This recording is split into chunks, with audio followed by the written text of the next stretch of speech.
Towards 4 o'clock. Oh, thank you. So this is being recorded, and I believe the Washington Invasive Species Council puts it up on their YouTube page. You won't be able to get credits from that, but you can watch it back later. So you will get 3 credits if you stay to the end of the course and put your the name on your pesticide license number, and the code word that's going to show up towards 4 o'clock into the chat. There will be directions on how to do that later. Until then, you can use the question and answer function to ask questions of the panelists, and they'll answer them as they're able to, probably at the end of the presentations. You can use the chat function to introduce yourselves. It won't really, I mean, we might be looking at it some to answer questions, but probably not that much. Just keep that in mind. It might not be monitored as much for questions. Um, so my presentation always takes a second to make the first slide change, even if I've already done it. It just knows when the presentation is starting. There we go. Okay. So I'm Ann Schuster. I'm the education specialist for the Washington State Noxious Weed Control Board. So my background is like habitat restoration and scientific illustration. I've done lots of habitat restoration around mostly Western Washington. I got my bachelor's degree from Evergreen, and I did my master's in Australia before coming back to Washington. And I've been in this job for about 4 years. Yeah. So, I just really like talking about plants. So for my half-hour presentation before Maria from the Washington Invasive Species Council starts, I'm going to talk about the weed law in Washington, the listing process, weed classifications, control responsibilities, resources, and then also, depending on how much time, go into how to identify and control the newly listed weed species that are going to be on the state weed list as of January 1st. So let me just start with what a weed is. A weed is any plant growing where we don't want it. So it could be nettle that's native to Washington. It could be tansy that's not native to Washington. But what makes a weed noxious is when we put on this legal regulation level to it. So noxious weeds go through a rulemaking process with various rounds of voting by experts and stakeholder representatives. They are legally in Washington, they can only be non-native plants. They have to be invasive. And they usually cause harm to agriculture, the environment, humans, livestock, pets, and also they're difficult to control. So our law in Washington was started in 1975, and it's kind of based on actually the oldest weed law in the US from before Washington was even a state. There was a law in 1881 that listed Canada thistle, also known as creeping thistle, as a noxious weed. You can see how well that worked. Creeping thistles everywhere. But it was pretty much the basis for a lot of noxious weed law in both Washington and in the US entirely. So our current law helps protect Washington's agriculture, human, and natural resources from terrestrial and aquatic weeds. There are 2 main parts of the weed list. There's the noxious weed list, which is the part that my board administers, and then there is the prohibited plants list, also known as the quarantine list, and that's administered by the Department of Agriculture, the State Department of Agriculture. So, for the noxious weed list, we take proposals from anyone in Washington from January 1st to April 30th to list these species.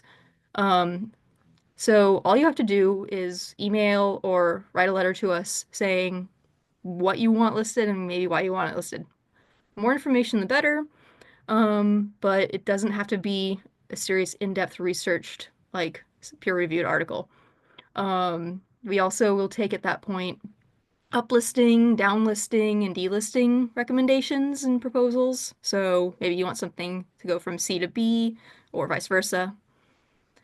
And then in May is when the Noxious Weed Committee starts looking at those recommendations from you all in the public and starts researching them, starts talking about them, makes their final recommendations to the Weed Board in September. Then the Weed Board looks at those recommendations from September until November. at which point there's a hearing.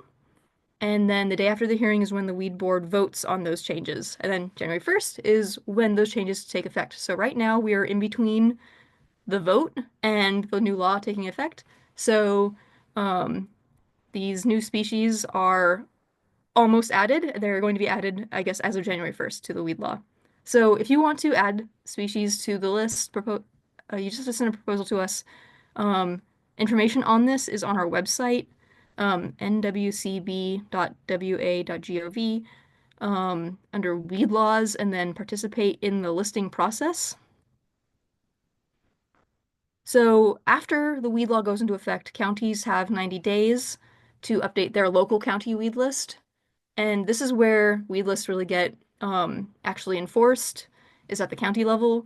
So they have to take all the Class A's that are listed, and I'll go through these classifications in a little bit, but to take any Class B's that are designated in their part of the state or in part of their county, and then they can select lots of other weeds that they might choose. Some have even put native plants that are causing harm to their citizens or their agriculture on this selected list. Usually it's just Class Cs that are on the selected list. And a lot of times that's just for education purposes because there's not necessarily resources to go to the not Class A or Class B species. They might be a lot more widespread. And it's just sort of to help prioritize what counties do and do not actively control. So the highest priority species are Class A species. These are usually pretty rare in Washington. They might be limited distribution or they might not yet be recorded in Washington. Like I believe uh, maybe Turkish thistle is present in, I know, Idaho, and we want to not be present in Washington.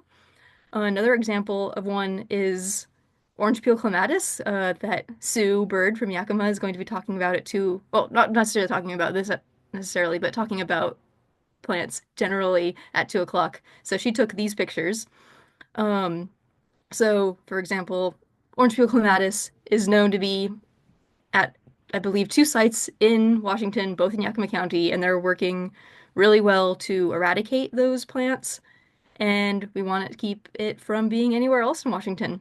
So, Class A plants are required for eradication, and that means that all plant parts have to be killed and disposed of or destroyed. They pretty much can't be alive on the landscape anymore at all. And then the weed board petitions all of these Class A's to be added to that quarantine list for the WSDA. The next classification down is Class Bs. These are a limited distribution in certain parts of the state or might be unrecorded in certain parts of the state, but they do pose a threat to the places that they are.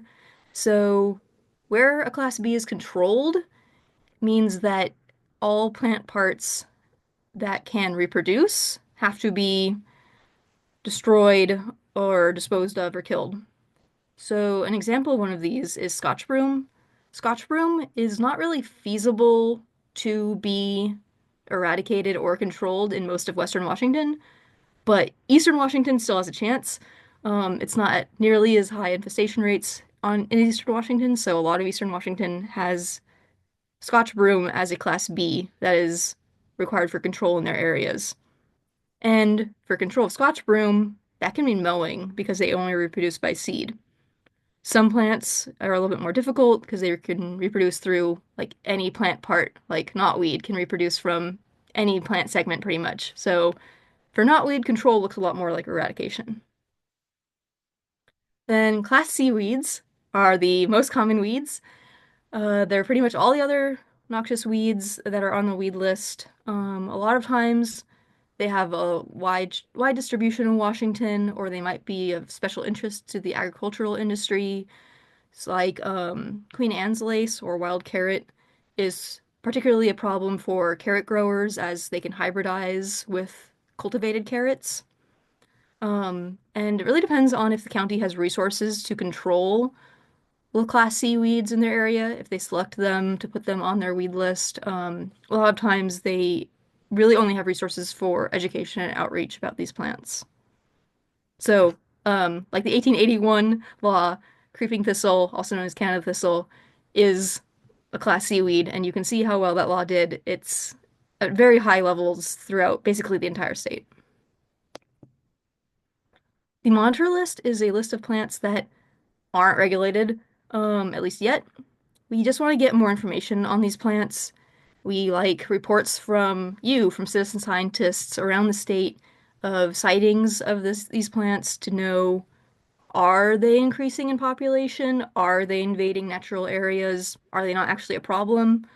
These are plants that we just want to know more about. And then every few years, we take all the data that's been sent to each monitor list's sponsor and give that to the weed board, and they can consider if they want to list or take off the monitor list any of these plants. So an example of one of these is stinking iris, where they're keeping an eye on it, especially in the San Juan Islands, but potentially other parts of the state as well. But we don't really know yet its impact. And then the quarantine list is also known as the prohibited plants list. This is a list of plants that are not allowed to be sold in Washington or into or out of or within any, no sales of these plants whatsoever. So this list of plants is administered by the Washington State Department of Agriculture, not us at the board. And we do petition all Class A's to be added, and they take the board's petitions very seriously, so they tend to add them. They take a lot of the Class B's, they take some Class C's.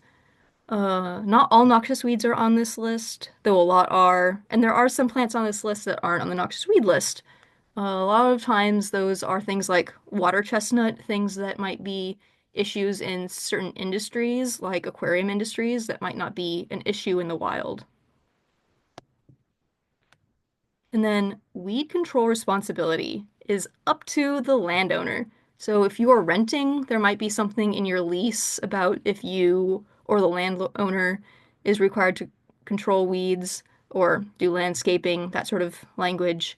But ultimately, it's up to the landowner, and it's the county weed boards that enforce the weed law. So county weed boards are mostly funded at their local level, and the state weed board, we actually don't have any control or enforcement capabilities. I just found out earlier this year we're not even allowed to use or control weeds as part of our job. We don't have equipment and tools for it anyway. We always distribute it to the counties, so I guess it wouldn't really matter, but we're not allowed to. Um, your county weed control board, your local conservation district, your local municipality or your local WSU extension office may be able to assist you on your property with controlling weeds, with herbicide, with funding agreements, actually helping you maybe with volunteer events. It really depends on the resources and priorities for each county and each municipality and what they are able to help with. But there does tend to be help for a lot of, especially the higher priority weeds, the Class A's, the Class B's that are designated in your area. And I'm not going to go through the resources too much because Skye at 3 o'clock is going to talk a lot about weed ID resources because a lot of this is for weed ID. But us at the State Weed Board, we have a lot of information, we have a lot of publications. Your local county weed board are excellent. Your local conservation district and WSU extension offices are also excellent because they are all in your area. They may be able to go out to your property and ID a plant. Um, Maria from the Invasive Species Council is going to talk a lot more about what they are and what they do, but they're also a great resource. And I really like the Berkerbarium for plant identification. It doesn't use AI, it doesn't do it for you, like the stuff that Skye is probably going to talk about, but it's very helpful, especially for things that look a lot alike. So I haven't had a whole lot of luck with AI and plant apps doing grasses and just plain looking leaves. So if you know what you're looking at, I like the Berkerbarium. So with these last few minutes, I'm going to go through these species additions that are going to come as of January 1st for marsh thistle and roundleaf bittersweet. And then common holly is one that's still under consideration. I believe the board is going to discuss it again and vote again in March on that. So that one could be in the 2025 list, but just coming later than marsh thistle and roundleaf bittersweet. So, two uh sorry. So, marsh thistle is going to be a class A weed. That means anywhere it's found in Washington state has to be eradicated. It's in the daisy family or the sunflower family. All those thistles are. It is perennial or biennial. It usually only flowers once and then dies. So that's something to know when you're controlling it. It is herbaceous. It only spreads by seed, and those seeds spread on the wind really easily because it's a thistle.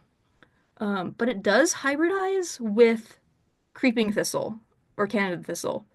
And when it does that, I imagine that it can also reproduce vegetatively, not just by seed, because Canada thistle or creeping thistle really prefers to spread uh, by creeping rather than by seed. So thistles are kind of hard to identify. So I'm going to go through the things that make this different from other thistles. So the main thing about this one is that it's really tall. It can get up to 7 feet tall. Obviously, it can start off a lot shorter, and in different situations, it's a lot shorter. The flower structure, it looks like Canada thistle or creeping thistle. It's a lot more delicate of a flower than a lot of the thistles we have in Washington, like bull thistle or uh like uh plumeless thistle and milk thistle. Some of those are huge. These have a lot more smaller flowers, and the flowers tend to grow in these bunches, um, along and then up onto the top of the flowering stems. And they only do that once they start to bolt. Usually in the first year, they only have a rosette of spiny leaves, and that you can see that in that corner picture. And once they produce seed, it's a really fluffy, dandelion-like seed that will spread on the wind and grow everywhere once it gets settled. It has a really deep, strong taproot with a lot of fibrous lateral roots. So if you were to dig it out, there's going to be lots of side roots that spread off from that main root. So it is really impactful in riparian areas, wetland areas, ditches, anywhere that's moist, maybe wetter pastures, woodlands. It likes intact and disturbed areas. It unfortunately invades intact forested areas that are wet very easily. Right now, it's only known in Spokane County. It's probably also in Whatcom and Island counties just because of where it's known in British Columbia. In British Columbia, it's very close to the Washington border in a few places. So it's very likely that it has spread on the wind to Whatcom and San Juan counties. So if you're in those areas, keep an eye out for this thistle. It's very quick to infest areas. It expands its infestation really quickly. It forms a really dense monoculture, so there's nothing else growing in that area. And then it hybridizes with both creeping thistle and a bull thistle. So I imagine that when it hybridizes with bull thistle, it's a lot more robust looking of a plant than when it hybridizes with creeping thistle or when it's by itself, just because bull thistle is pretty thick and has a much larger flower. Um, and that it probably also displays hybrid vigor, which is when two plants are related to each other and are able to breed and they make a hybrid. That hybrid is usually more adapted, stronger, better able to reproduce or survive than either parent species. So that's unfortunate.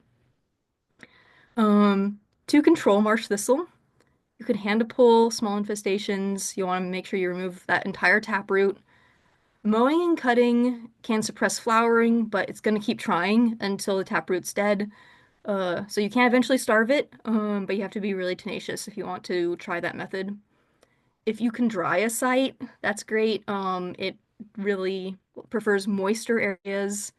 When you are going through a site and you're removing other invasive plants, try and limit disturbance, try and replant an area so that this doesn't float in on the wind or any other noxious weed really float in on the wind and get into your site that way. Biological control is when an insect or um, an invertebrate or sometimes a virus or fungus is used to help kill certain plants or animals. So For instance, we use all sorts of beetles to control St. John's wort. So there's nothing like that approved for marsh thistle. And if you're going to use herbicide, always make sure you read the label. Always make sure you wear appropriate protective equipment. Always make sure you have the right um, permits for what you're doing. So marsh thistle grows in wet areas. You often need a special permit and a special herbicide license in order to spray herbicide and in those wet areas. And you also have to use special aquatic only herbicides in those wet areas. So those are things to really note, especially for marsh thistle and plants in wet areas, that you have all the correct permits, you're using the correct herbicide, and you're using it correctly. And I have enough time to go through roundleaf bittersweet. So this is another class A weed. It's in the staff tree family, not a very common family. It is a perennial because it's woody, it's a vine, and it reproduces both by seed and by vegetative spread, so it'll make creepers along the ground and underground, and if chunks are broken off, they can resprout. We don't have anything in Washington that really looks like roundleaf bittersweet. It is a very healthy woody vine. So the only other woody vines we have in Washington are like ivy. And this doesn't really look like ivy at all, especially in the leaves. Those leaves are fairly round, sometimes teardrop shaped, green. They're not waxy. And then this time of year is when you'd see the berries, in like November, December, is when the berries are like orange and red, only on the female plants. And they'll grow pretty much anywhere on that vine. So keep an eye out for those. So they are known to be in just a couple sites around Western Washington. I believe it was like one site as of last year and maybe like three as of the end of this year. So it's not that they're invading, it's that people are realizing that they have been there for a while. So eradication is happening in those sites, in near Seattle and near Portland, Oregon, and I think another one has cropped up since then. So they do climb up the trees, they dominate the canopy, they choke the trees, and then birds spread those seeds like wildfire. To control roundleaf bittersweet, you can hand pull small infestations when they're young, making sure to get all the roots out. Uh, an option for them once they're in a tree is, like English ivy, is to girdle those climbing vines, and that will kill everything in the tree, but it won't kill anything that's down still touching the soil. So it will, if you just do girdling, it will save the tree, but it will increase the spread across the ground. Herbicide is unfortunately the most effective strategy for roundleaf bittersweet because you want to really be able to kill the roots that are in the ground. And so if you can get triclopyr, ester, or glyphosate on a cut stump or on the basal bark, on the bottom bark of that vine, then especially this time of year or like October, November is when it'll take that herbicide into the roots and really have the most effective impact on it. I'm gonna go through really quick. Holly, it wasn't listed, but it could be in March as a class C. Uh, Holly looks kind of like Oregon grape, I guess, but it has red berries instead of blue, like Oregon grape does. Oregon grape has yellow flowers rather than holly, which has white, green flowers that are not very showy. Holly has a lot of impacts on Washington State, and in forests around the Pacific Northwest. Um, you can look at this slide later when it's uploaded to YouTube, but it is very impactful in shaded and partially shaded forest sites. It can be very difficult to control holly, because the leaves are really waxy, so they don't get herbicide very well, but you can squirt or inject herbicide or cut stump. You cut down the tree and then you apply herbicide to that. You usually have to do that for a few years to kill a stump or a tree of holly because their roots are just really strong. They seem to really be able to survive herbicide pretty well. Uh, you can eventually kill trees by being very tenacious and just cutting every sprout that comes up every year, multiple times a year. Um, and yeah, you want to make sure that you dispose of any branches or stumps that you cut because if they touch moist soil, they'll resprout. So that's my presentation. I can answer probably a few questions before Maria starts. Except I can't see the questions when I'm in this mode, so I'm gonna stop sharing. I don't think you have any at the moment, but Okay, if cool. anyone has questions, feel free to put them in the Q&A box at the bottom of your Zoom screen.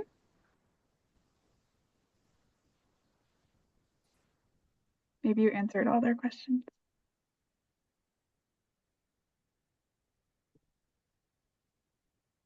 Well, let's see. I will get It's hard to my answer. It's hard to ask questions when you've just been info dumped on for like a half hour. very true. There's some questions in the chat I Oh see. yeah, there Okay. you go. Yeah, So, it's better to ask questions in the Q&A than in the chat because we don't see we're not monitoring the chat as much for questions. Reed canary grass is a noxious weed. It's just not a new one, so I didn't go through it today. It's been on for probably a couple decades. I think it's a class C. And so it's not required for control anymore, but some places may do control depending on resources because it is very impactful. It's also really difficult to control, as my 2 acres can attest to. Oh, will this I will. presentation be available at a later time? Yeah. Yes, I will be emailing that out, the YouTube recording out once I get it processed, and all the attendees. Well, everyone who registered on Zoom will get a link. And Anne, you are getting many questions in the Q&A now. They're all Oh, coming in. okay. I can go through and type the answers um Perfect. once you start, Maria, but I can Okay. answer out loud until then. Okay, sounds good. So what's the holdup with listing holly as a noxious weed? So, it is a very controversial listing for the board. Um, one of the board members is a holly grower, but he has now recused himself from voting on holly. Um, and I don't really understand the holdup. There was problems with like paperwork, and it was going to be listed at the species level, and I mean at the genus level instead of the species level. Um, but that is not what the board wanted to do, and so now the board wants to go back to the species level, and I think that's the main holdup right now. So I think that they seem much more likely to vote on listing it at the species level for Ilex aquifolium rather than Ilex species. Um, it's weird pedantic stuff. Okay, so is marsh thistle evergreen? No, I don't believe so. But I bet in Western Washington it can be. Um, best method to remove, best method to remove marsh thistle would be digging it out or herbicide. And best method to remove, I don't know, bittersweet would be probably herbicide, but at least cutting, especially digging out smaller plants. And then the best method to remove holly is uh good luck. Herbicide on big plants. A lot of tenacious digging on smaller plants. And then where can you see locations and places? So I like to use the Berkerbarium and also iNaturalist for looking at the locations of pretty much any plant in Washington. Or the Berkerbarium has is a lot more official with like plants are identified by specialists. Um, and then the uh, iNaturalist is more citizen scientist based, so it's not necessarily what people are identifying it as is what it is, but it's probably is. And WSDA just updated their infestation level at the county level maps for Washington's noxious weeds. I just don't know off the top of my head where that is. So best method to remove reed canary grass. I can type it in, and Maria can start. Amazing. All right. Here we go.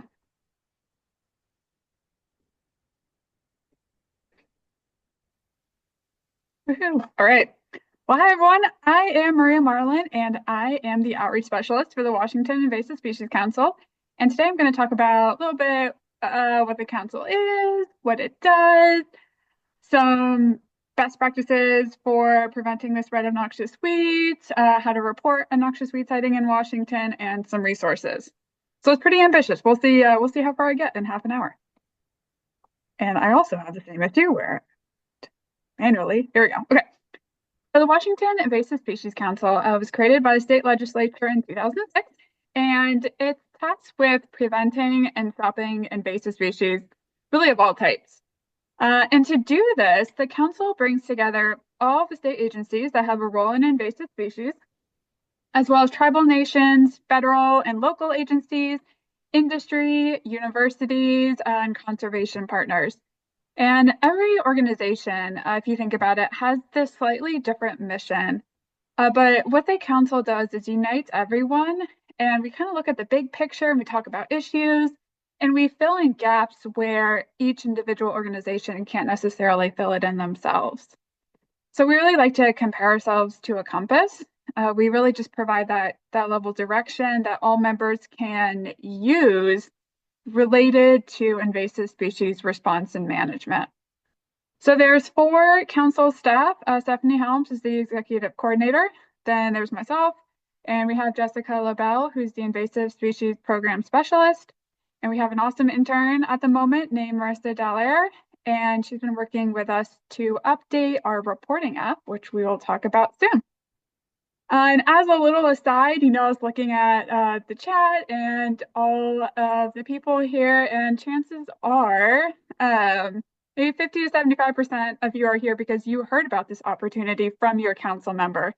And I think that's kind of like one of my favorite parts of this role is that the council members are so passionate about their jobs and about invasive species prevention, and they magnify our message, right? So the 4 of us you see on this screen have a teeny tiny little circle of who we know. But if we share this message, if we share this opportunity, for example, this webinar, with the 22 member agencies on the council, and they share it with their whole network, all of a sudden you have this exponential growth of messaging. And that's just one example of what the council is and how it functions. So there are 6 key strategic areas of the Washington Invasive Species Council, as outlined in our strategic plan that runs through the end of next year. And these 6 key strategic areas are leadership and coordination, innovation and research, education and outreach, prevention, early detection and rapid response, and eradication, control, and containment. In this presentation, we're going to see examples of 3 of these, so education and outreach, prevention, and leadership and coordination. So our main goal in education and outreach is raising awareness. And raising awareness of invasive species really comes in all different shapes and sizes. So we have campaigns, we host events, we host workshops, symposiums, we work with our partners throughout the whole state and really across the region. We share information on our website, also on social media, and we're a hub for free educational material. Now, in order to truly raise awareness and start talking about prevention, we really have to understand how invasive species are spread. And there are many different types of pathways, but they all kind of have the same one thing in common. And that's unfortunately humans. Whether we mean to or not, we can and do accidentally spread invasive species. And unfortunately, this is made worse by the global trade and the movement of goods throughout the whole globe. So on the screen here, you see 6 different pathways that I want to talk about. The first one is hitchhiking noxious weed seeds on your footwear. You could unknowingly be tracking seeds, and they can be pretty teeny tiny on your shoes. The middle picture in the top row talks about the nursery industry. So unfortunately, what happens is there's a new plant that's introduced, and what we don't realize, or what the industry doesn't realize at the time, is that this new plant is going to grow a little bit too well in its new environment. And it quickly outcompetes the native species. It escapes cultivation and then will become invasive. We also have watercraft, not just watercraft, but any sort of aquatic gear, waders, life jackets that can accidentally spread invasive species between water bodies, especially in boating parts. So, like those motors, you can get noxious weeds or aquatic noxious weeds caught up in there. A lot of different types of aquatic invasive animals that can hitchhike on boats as well. We have, like I mentioned, the global trade. Insects can lay eggs on shipping containers, and animals themselves can also hitchhike in those shipping containers to new areas. In the middle on the bottom, we have a goldfish, and this relates to pets. Unfortunately, people will release unwanted pets into the wild, and one of two things will happen. Either they die a terrible death because they are not at all adapted, or they adapt again a little bit too well, and they're loving their new environment and will destroy the native habitat, the native species there, and again become invasive. And I mentioned intentional spread of invasive species. Unfortunately, that does happen. What we see here is on the bottom right is a TSA X-ray that's showing someone who is attempting to smuggle, I believe it was eels, through the X-ray and to a new country. So unfortunately, we do have smuggling that does occur. The good news, though, is that you can help. There are really, really simple actions that you can take to prevent the spread of noxious weeds and invasive species in general. And really, everyone is important, like literally everyone. Everyone can do these really simple steps I'm going to talk about, and everyone has a role to play. So here are a couple ways that you can minimize the spread of noxious weeds. And you can share this with others too, because chances are you probably know this information on the screen. But it's a good refresher, and we are counting on you to spread this word with everyone you talk to. So the first one is to regularly inspect and clean new gear, especially before going to a new location, in case you have any sort of seeds or even animals, little animals, hiding on your gear or clothing. Minimize contact with vegetation and sediment. That reduces the risk of spreading, but also picking up new things that you could spread to other places. If at all possible, if you know you're going to be in an area with invasive species, use a dedicated set of clothing, set of gear for that site or water body. Choose equipment that can be effectively decontaminated, and then always bring backups. So in this particular setting, what do I mean when I say decontamination? For the general public, we're asking that you clean and remove all sediment, organisms, and debris from equipment, and then just rinsing that off with clean water before you leave that area and move to a new area. We also recommend that you bring your own decontamination kit, and it can really have basic equipment in it. For example, a stiff boot brush with a mud pick. Now, if you are an equestrian like myself, you will know that is termed a hoof pick, and hoof picks are great for cleaning the bottom of your shoes. With that little pick, you can really get in all the cracks and crevices of your shoes. Bring some rinse water, a tote to carry it all in, and a dog brush as well. If you have dogs and if you recreate with your dogs, they also are very, very good at accidentally picking up sticky seeds and transporting them to new areas. And I always like to include this picture of two people cleaning each other's boots. So having a boot buddy is always fun, and it makes it easier to clean shoes. That's land plants, right? We also want you to remember there's aquatic noxious weeds and there's aquatic invasive animals. So for boats, there's two extra steps, cleaning, draining, well, three extra steps really, cleaning, draining, and drying. So So after you clean, we ask that you drain. So remove all the water that's collected in that equipment, especially your boats, from that site before you leave. And then dry until the aquatic vegetation is desiccated, or up to 30 days if you are in an area with known invasive aquatic animals. So that's the aquatics. Now we're going to jump back to land noxious weeds because we are going to talk about boot brushes. So boot brushes are a very effective way at removing any sort of seeds or dirt that you have lodged in your shoes. And they're really growing in popularity in the state and even beyond.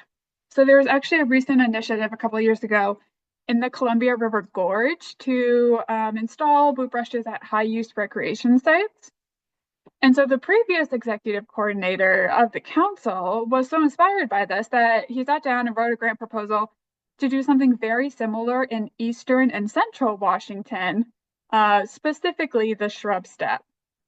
So hopefully you're going to be seeing a whole lot of these new boot brush cleaning stations coming up soon. The goal is to dislodge any seeds and debris that you may be unknowingly tracking into new areas. And this grant proposal was funded, and what it funds is 50 of these Play Clean Go boot brush stations that are going to be installed throughout the shrub steppe of eastern and central Washington.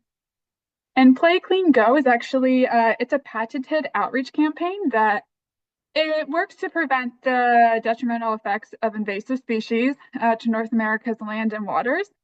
It's powered by the North American Invasive Species Management Association.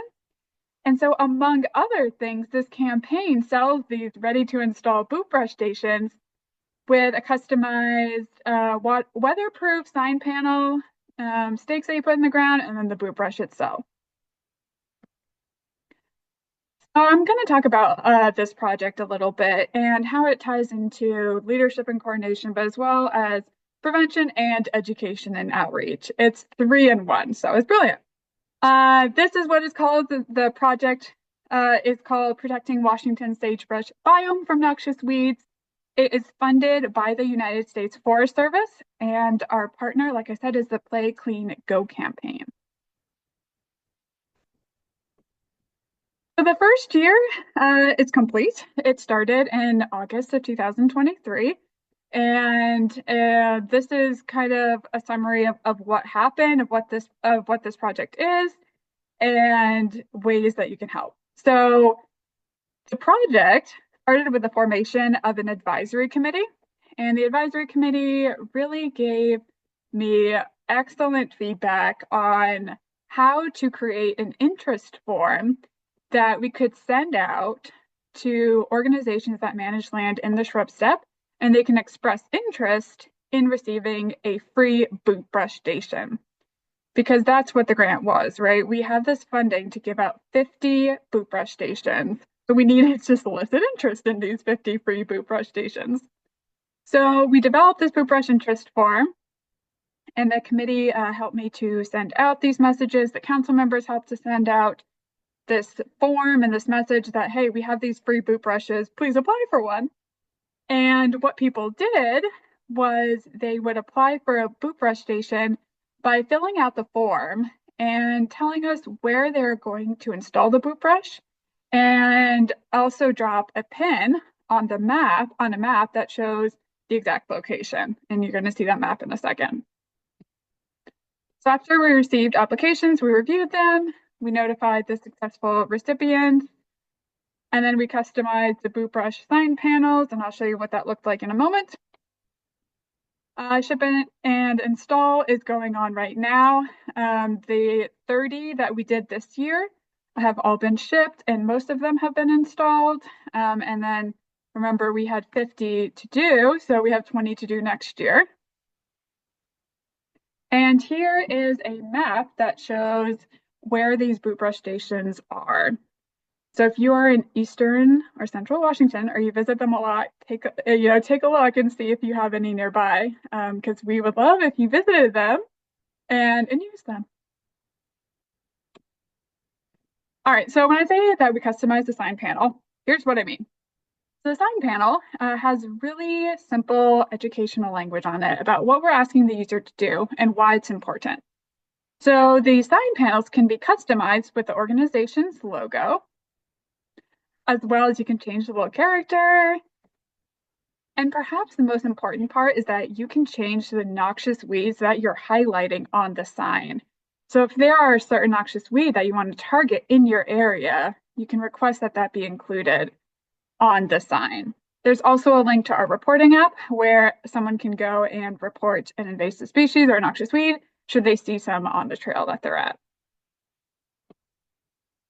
Now I'm going to quickly flip through the installed boot brushes. Again, take a look if you're in that area or you visit there a lot and see if there's any nearby. So we have three in Wenatchee. Actually, we have one at Kenzie's Landing, we have one at Saddle Rock Trailhead, and there's one at the Horse Lake Reserve. There's one that was installed along the Lewis and Clark Trail in Walla Walla. There's one at the Waikiki Springs Preserve, Springs Nature Preserve. There's one in Davenport at the Telford Recreation Area. There's one in Winthrop at Lewis Butte. There's a few at the Cowich Canyon Conservancy. Here's one of them.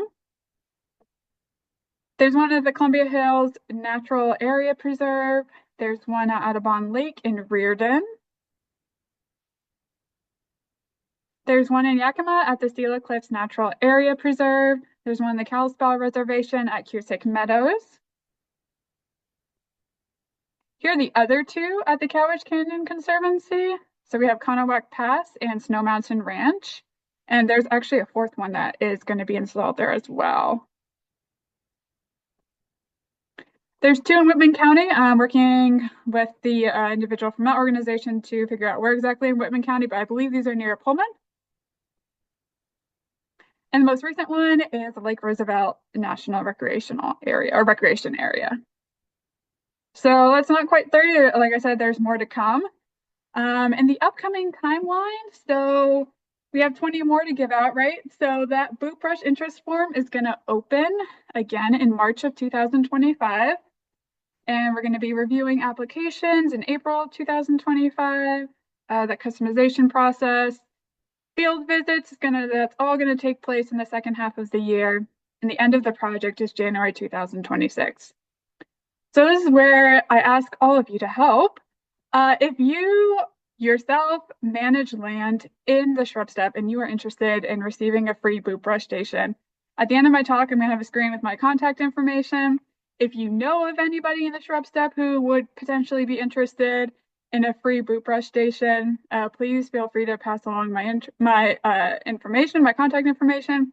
We're really trying to get the word out there as much as possible that we have these boot brushes to give out. The only condition at the current moment is that the funding source, unfortunately, does state you have to be in the shrub steppe area to receive a boot brush station. So that is the limitation. But if that applies to you, again, we would love to hear from you and have your interest in receiving a free boot brush station. All right, now I'm going to move on to some technical resources for assistance. So if you want to help us with our mission, with preventing the spread of noxious weeds, one way you can help is by planting native or non-invasive plants in your garden. And the Washington State Noxious Weed Control Board has this wonderful free online version of a very common publication called GardenWise.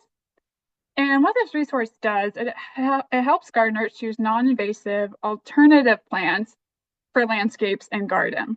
And even better, there's options that look very similar in color to the noxious weeds that they replace. So you can view this. It's divided into Western and Eastern Washington on the State Noxious Weed Control Board's website. Additionally, they have a link where you can request paper copies or physical copies of publications. That is also on their website. The Washington Invasive Species Council has a website that really has something for everyone. There are links to our priority species where you can learn all about them. You can report sightings, but there's also like news releases. We have an educational curriculum for middle school students, events, And so I'd really encourage you to spend a few minutes on our website if you haven't already, because there's really something for everyone and you might learn something new. All right, now I'm going to talk about reporting. And reporting is one of my favorite things to talk about because it really answers the question, people really want to help. Like, what can I do? Well, you can really help us by keeping an eye out for invasive species because we can't be everywhere at all the time, right? So reporting helps us to collect this information of what is where, if they're spreading throughout the state, and what, if any, action may be required for follow-up. So there's a few different ways to report something in Washington. You can do it by phone, you can do it by mobile app, or by website. So phone has a couple options. If it's during business hours and you see an aquatic invasive species, you can actually call the Washington Department of Fish and Wildlife's Emergency Aquatic Invasive Species Hotline to report it. If you see a feral swine in Washington, Oregon, or Idaho, we have a squeal on pigs hotline. So you can call and report that pig via the hotline. As an aside, in the state of Washington, any pig outside of captivity is considered feral. So any pig needs to be reported that's not contained in a fence should be reported immediately via that hotline or on the website or our app. So we have the app, which I'll talk about. Good, I have some time, which I'll talk about soon. And if you don't want to get another app on your phone, you can also report on our website. Now I'll convince you that you should get another app on your phone because the Washington Invasive Species mobile app is free, and we all love free things, right? It's great. It's really, really easy to use. Like I mentioned before, it doubles as a digital field guide. So it can teach you things. You can read about all our priority invasive species before you report them. And reporting from that screen is really easy. Your data goes to improve a national map. So if you're familiar with Inaturalist, EdMaps is what powers our app and is very similar. So your report is going to go to show where that species is distributed, not only in the state, but in the whole country. So here's how to make a report on our mobile app. The first thing you do is you're going to browse for ID information. So whichever invasive species you want to report, you browse for it on the app and then you select it. And then in the upper right-hand corner of the screen, you hit report sighting. And it's going to drop a pin where you are currently, where your phone GPS says that you are. So to actually make a report, if you saw that invasive species somewhere else, you're just going to have to click that or tap that pin and just move it to where you actually saw that invasive species. Afterwards, you're going to be brought to a screen where you add a photo.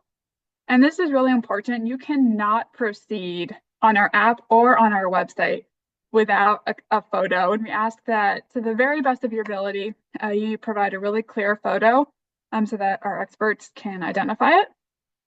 After you add a photo, then you're brought to a screen where you fill in your contact information, you write a comment. Now in the comment box, we don't necessarily mean like a physical description of the invasive species because in theory, that should be what's in your photo, right?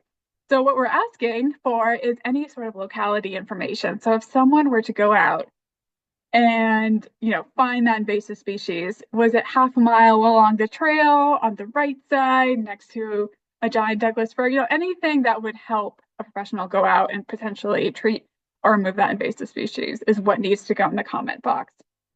Then you review all your information and you hit save. And if you remember one thing out of my whole presentation, it should be that you're not quite finished after you hit save. So you actually have to go to your report queue. And so if you go back to the menu of the app, you're going to see a little button that says report queue. And if you tap that, that's where you will select your report. And then at the bottom, hit upload. And this is because things go into your report queue because you actually can get that far without service. But you do need service, of course, to upload and send that report. And you'll know you're successful when you have a little pop-up on the screen and you receive an email as well, thanking you for your submission. So what happens next after you submit a report? Well, after you submit that report, there is an automatic notification that's generated to council staff, tribal nation, state, federal, local agencies, anyone on the council, or anyone who has signed up to receive those notifications is going to get that email that this has been reported.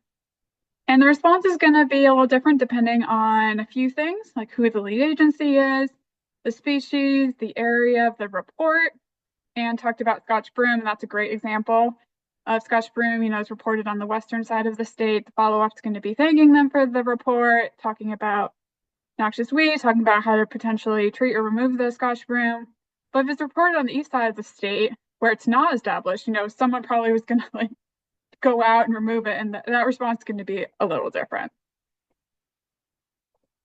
With my remaining 2 or 3 minutes, I'm going to talk a little bit about how the public, how important the role of the public is, citizen scientists, and why you really do matter.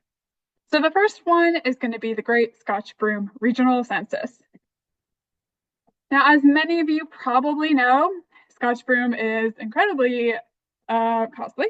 The projected annual impact is $143 million. But up until this initiative in 2020, the distribution in the state was poorly understood because it's kind of been here for so long that there wasn't really any distribution data. So, we were like, oh, it's just everywhere. Well, what exactly does everywhere mean? And it was hard for people to request management funds without specific data as to where Scotch broom was distributed within the state. What happened is the council mobilized the public and asked everyone to go out and report Scotch broom. That was the drive. And it worked. It was great. We had 320 Inaturalist results from this census. And on our reporting app, we had 782 reports of Scotch broom. And so now this map shows this distribution throughout the western part of the state, and it helps for grant requests, for justifying counties increasing budgets for noxious weed controls. It prompted new management and volunteer initiatives, and also each person received information on how to manage Scotch broom. So we snuck in a little bit of education and outreach as well. The last one I'm going to talk about is the Tree of Heaven census. This was again a very similar initiative. The Tree of Heaven is the preferred host for the highly invasive and really terrible spotted lanternfly, which is an insect. And unfortunately, the Tree of Heaven has quite a distribution here in Washington. And overlapping that, Washington has a lot of suitable habitat for the spotted lanternfly. And so, again, we weren't really sure where in the state Tree of Heaven was because it just is so widely distributed. So we mobilized the public and asked everyone to go out and report Tree of Heaven. And it worked. So we had over 300 reports. Let's see, it looks like 400 reports submitted in total. And there were actually 8 new counties that verified Tree of Heaven. So before the census, these counties didn't even know that they had this preferred host for the spotted lanternfly. And, Tree of Heaven is a noxious weed in and of itself. We had a webinar. We had a lot of hits on our website and social media reach. Just for this alone, it was over 110,000. So the key takeaways from our presentation is that everyone has a role to play. We covered awareness, we covered reporting, we covered simple actions that everyone can take. We covered the boot brush project and how you should contact me if you want a free boot brush. So I really hope that this inspires you to be part of the solution, not part of the problem, and to help us spread the word about preventing and stopping invasive species. So I'm happy to take questions. I know I'm pretty much at my time. So if you put them in the Q&A, I will type them. I will type answers. Here's my contact information. Oh, great. My email's not even on there. I'll put my email in the chat. But again, please contact me with any questions or if you want to be involved in the Boot Brush project. And oh wow, I'm at 2 o'clock exactly. So I'm going to stop my share and hand it over to Stu Bird. And she's with the Yakima County Noxious Weed Control Board. She's going to talk about noxious weeds in ornamental settings and how to manage them.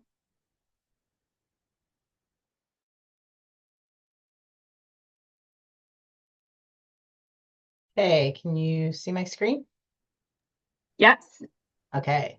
looks great. So, thank you, Maria and Anne, for inviting me to be part of this presentation today. I am Susan Bird. I'm an noxious weed inspector for Yakima County, and I've been with them since 2003.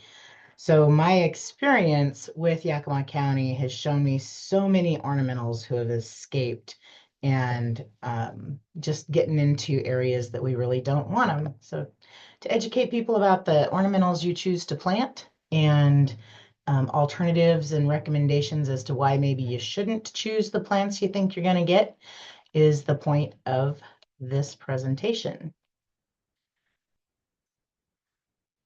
So escaped ornamental plants become invasive species when they just aren't managed or manageable. Proper management of plant waste helps prevent that escape. Education is the first defense against ornamentals becoming noxious weed issues. So researching the plants that people are going to put in or that people are selling goes a long ways to prevent a problem instead of react to a problem. Invasive species cost more than $140 billion annually to control, and that's an old number. That's from a few years ago. The crop and landscape damage, fisheries reduction, forest and habitat and wilderness impacts are huge when we let these plants get away from us and don't realize the damage they're doing. So lovely plants often become hated weeds when we kind of stop paying attention to them.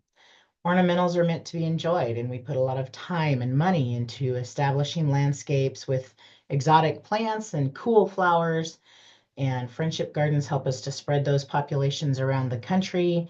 Most of the plants that we have been brought here because someone had them in a garden or a flower bed or a nursery, and somebody else liked what they saw. So sharing those plants spreads them around, which is wonderful. I have a friendship garden myself, but I try to make sure those plants are put somewhere that I can control where they go instead of just along the roadside that they're going to take over. So good stewardship of our plants will help us to prevent those cherished ornamentals from becoming noxious weeds that we can no longer enjoy and have to take out. So there's kind of a cycle that we want to follow when we're dealing with ornamentals that have the potential to spread and go places we don't want. So plant them in an area that won't allow spread to undesirable locations. Properly manage the plant waste. As Anne and Maria both mentioned earlier, some plants reproduce by plant pieces, some of them just by seed. So if we manage the clippings and the waste from those plants, they're less likely to grow where we don't want them. Clipping seed heads and reproductive parts prior to them spreading is a really good idea. Properly composting and disposing of these reproductive parts. A lot of general compost piles, backyard compost piles, don't really get hot enough to kill seeds and vegetative pieces of the plant. They're more of a mulch pile than a compost pile. So making sure that those composts get hot and hot enough to sterilize seed is a big challenge. Enjoy responsibly and share responsibly. Make sure that those plants are the lovely plants you want and not the next hated noxious weed. So Oriental clematis is one of the biggest problem escaped ornamentals in Yakima County. We found it in 2008 and sent WSU samples and verified what it was. And the scientist at WSU dubbed this Yakima's kudzu. It grows very rapidly. It takes over, overgrows trees, becomes a very woody vine if it's allowed to establish. The vines can get 3 or 4 inches across. So it's a very aggressive spreader. Our nearest known location for an established Oriental clematis is southeastern Colorado. It is believed to have been a contaminant in nursery soil that was brought into the Yakima Valley, and they pulled that weed out of the nursery plant. They threw it over the hill, didn't pay any attention to where they were throwing their weeds and their landscape trimmings, and it got away from and nobody noticed it. So it's one of those plants that is really pretty. It spreads by seed as well as plant fragment. And it became a really big issue before anybody really noticed that it was out of control or shouldn't be there. So this is a picture of 37 acres of an area that is very difficult to access in a combination of riparian and uh, deciduous hardwood forest and nowhere close to a lake. We were walking on about 3 feet of vine material where this picture was taken. The slope for that hill is much steeper than this picture makes it look. So Oriental clematis, the seed heads are very feather-like. The awns attached to the seed can be up to 4 inches long, and they spread by wind, animal, birds, and water, which makes it a very difficult one to contain. It is a Class A. We are the only county, the only area known to have it. Our goal is eradication. We've been working on this since 2008. So even though it's a Class A and we are minimizing the area, we've gone from a 40,000 acre spread to just under 3,000 acres of believed locations. So we're gaining, but we are far from eradicating. We have found that Oriental clematis will grow out of birds' nests in trees, so they don't necessarily need soil, traditionally labeled soil to start. When we started looking for it, like I said, it covered nearly 40,000 acres, not covered, but was scattered across that large of an area. So it is a very difficult one to control. Clary sage and a lot of the salvias are highly aggressive spreaders. You can still purchase these in plant magazines. They're not supposed to ship to Washington State. However, I haven't tried it, but you can buy just about anything online or through a distribution magazine. And I even know people who will buy it online, have it shipped to a family member or a friend in a different state, and then they ship it to them, and it avoids that nursery inspection or that do not sell quarantine list. So just be aware, some of these ornamentals that are really pretty and were brought here as herb gardens or flower gardens, you can still get them even though they're listed for not selling in Washington State. So clary sage is a Class A. It is mandatory removal. It's against the law to transport, sell, trade. But it's one of those that I do still find in people's flower beds. Meadow clary is another. It's aggressive spreader. It does very well without a lot of care. It's very drought tolerant. You find these out in shrub steppe areas where birds and wildlife have moved the seed beyond where people were controlling them. Some places we have found them are in areas that I seriously doubt anyone actually went out and spread the seed. I think they're wildlife and maybe even equipment, mowing equipment, something like that may have done it inadvertently. Garlic mustard is another one. It was brought here as a salad ingredient, supposedly makes great pesto. It is an allelopathic plant, so it changes the soil. Nothing else likes to grow around it. It has a very strong smell of garlic when the plant is crushed, and it has that 4-petal classic mustard appearance in the flower structure. So it is in the mustard family, and it's very easily identified by that as well as the smell of the garlic. And if you pull this plant and you lay it on the ground, all of the energy from that plant will go into seed production, and it can produce seeds up to 14 days after you pull it out of the ground. So that's where we want to make really good sure that wherever you're putting these plants is not going to spread or cause more problem. We want to make sure if there's something that's going to go to seed like this, maybe that they're bagged. Let sit in the sun for a little while to wilt and then send to a landfill. You definitely don't want to just toss this in your mulch pile in the garden. It will definitely allow it to reproduce and go to seed.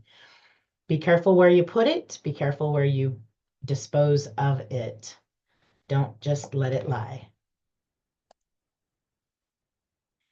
This is one we see a lot of throughout eastern Washington. Dalmatian toadflax was brought here as a xeriscape garden plant. Very waxy leaves, very drought tolerant, wonderful in rock gardens and rocky areas. Excuse me. This was a great rock garden flower, and it has taken over rangeland and river bottoms throughout eastern Washington. It is drought resistant. We believe animals move the seeds quite well. It's been confused as a wild snapdragon by many.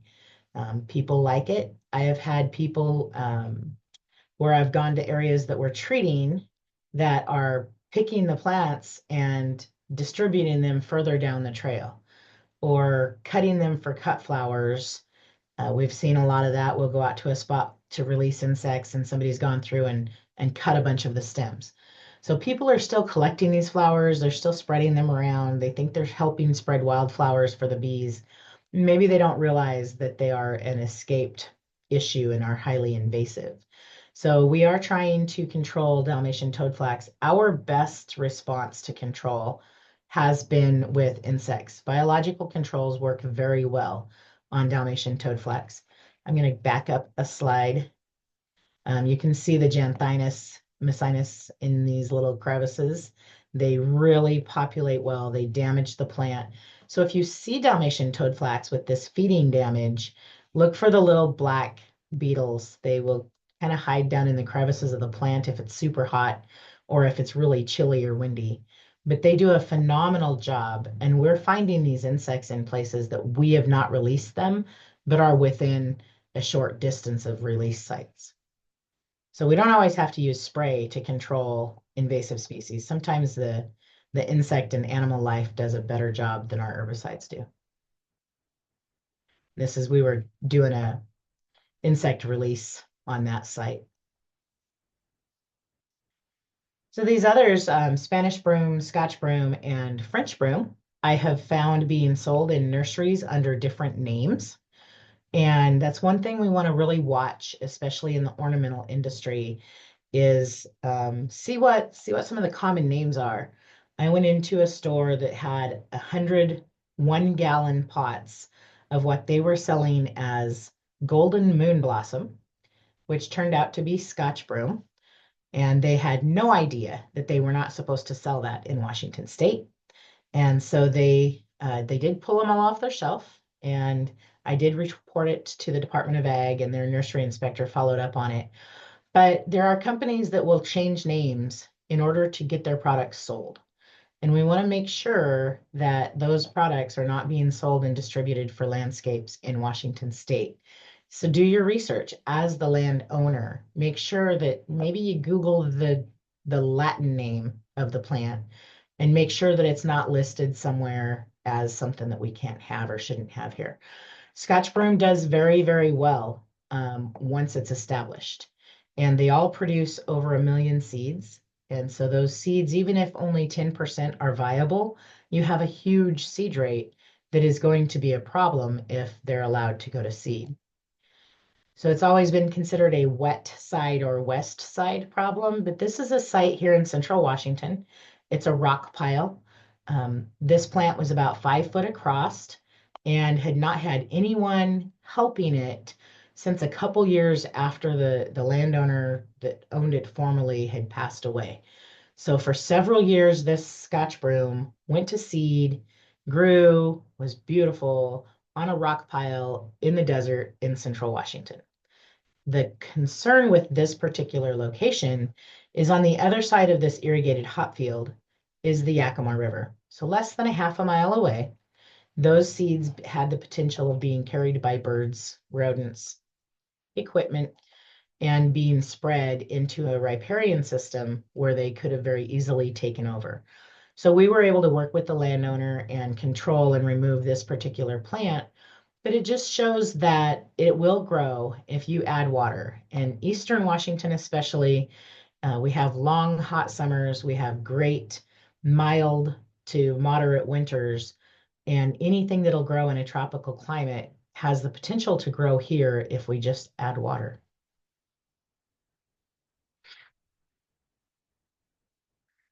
This one, the common name is being changed, and Yakima County is going with the knotweed complex because we have the Bohemian, the hybrid, and the Japanese.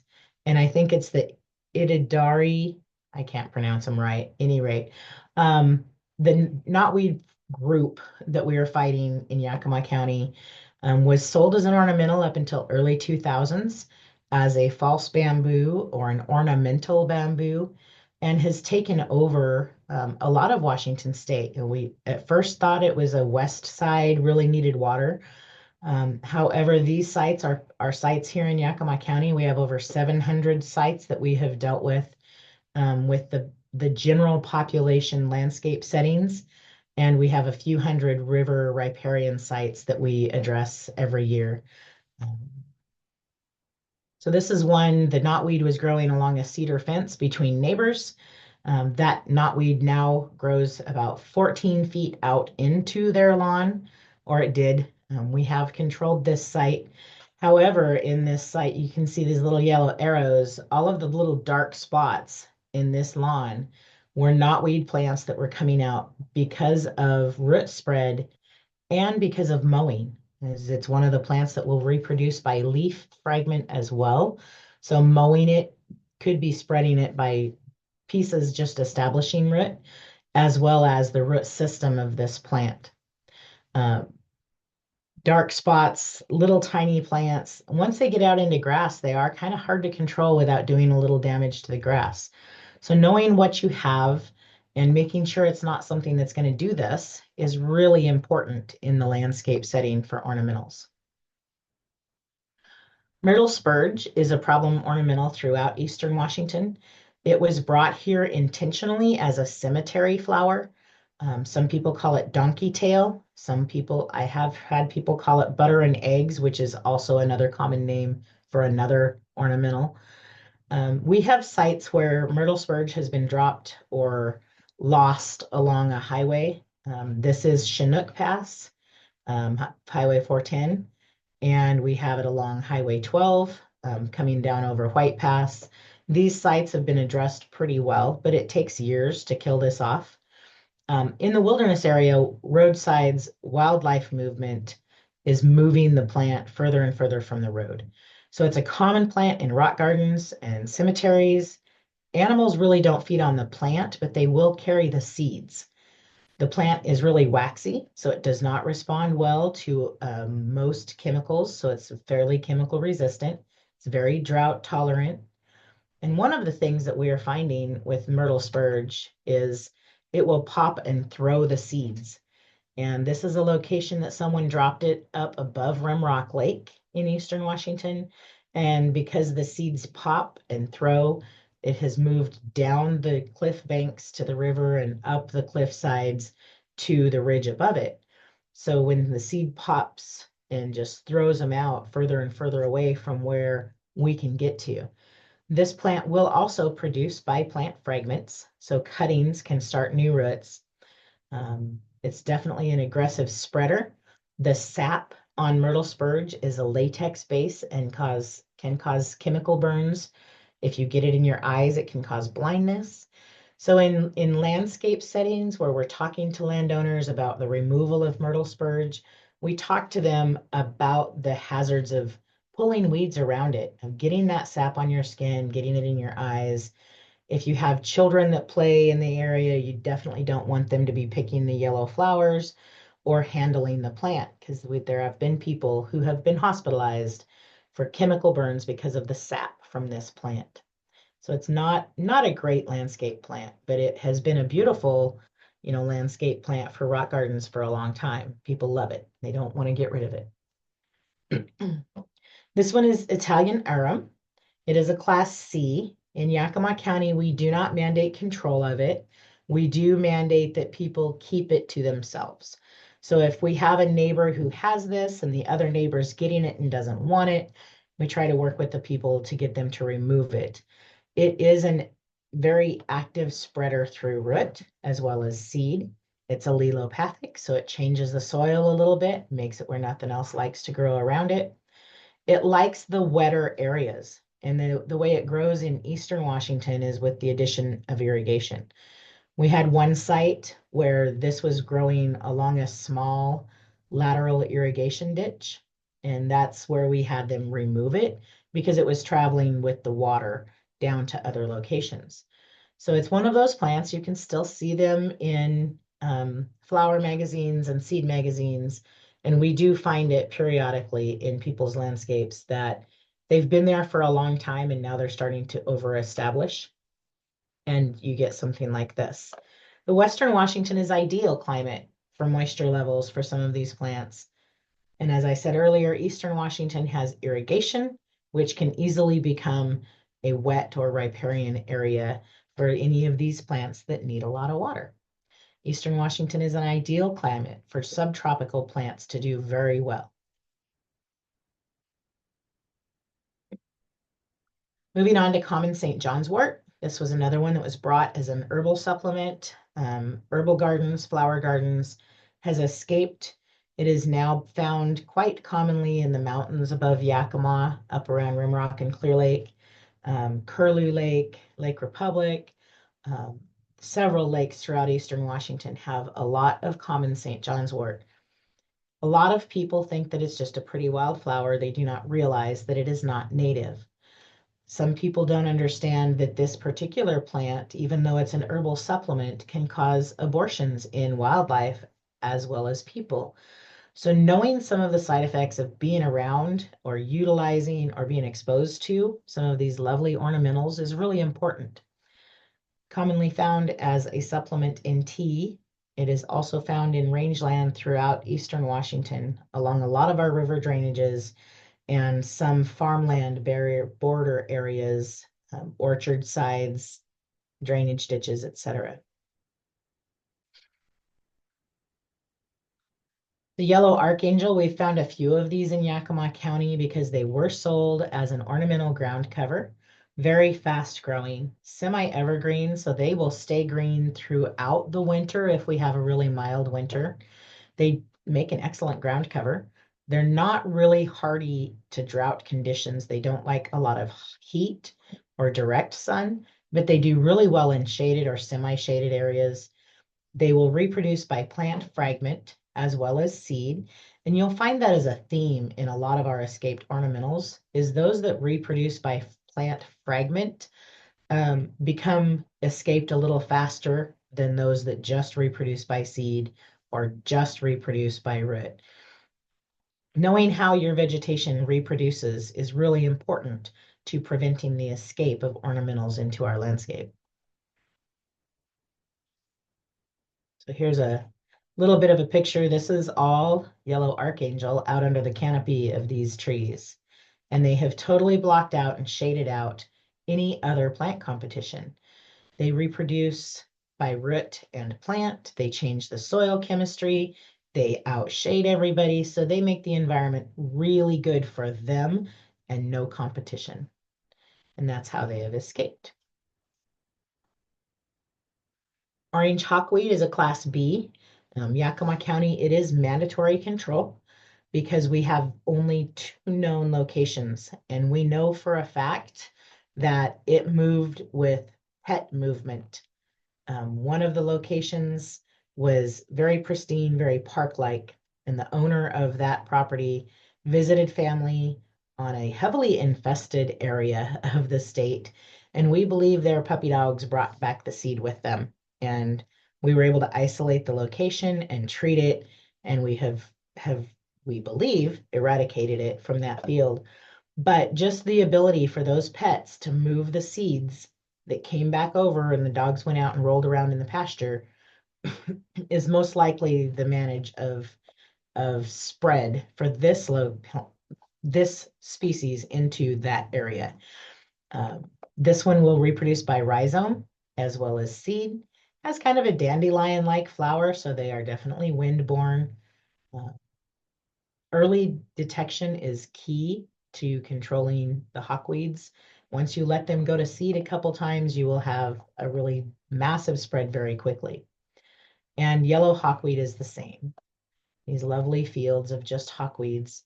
The hawkweeds are very easily identified based on the fuzz of the plant. They have very bristly little fuzzes the entire length. We do have native hawkweeds.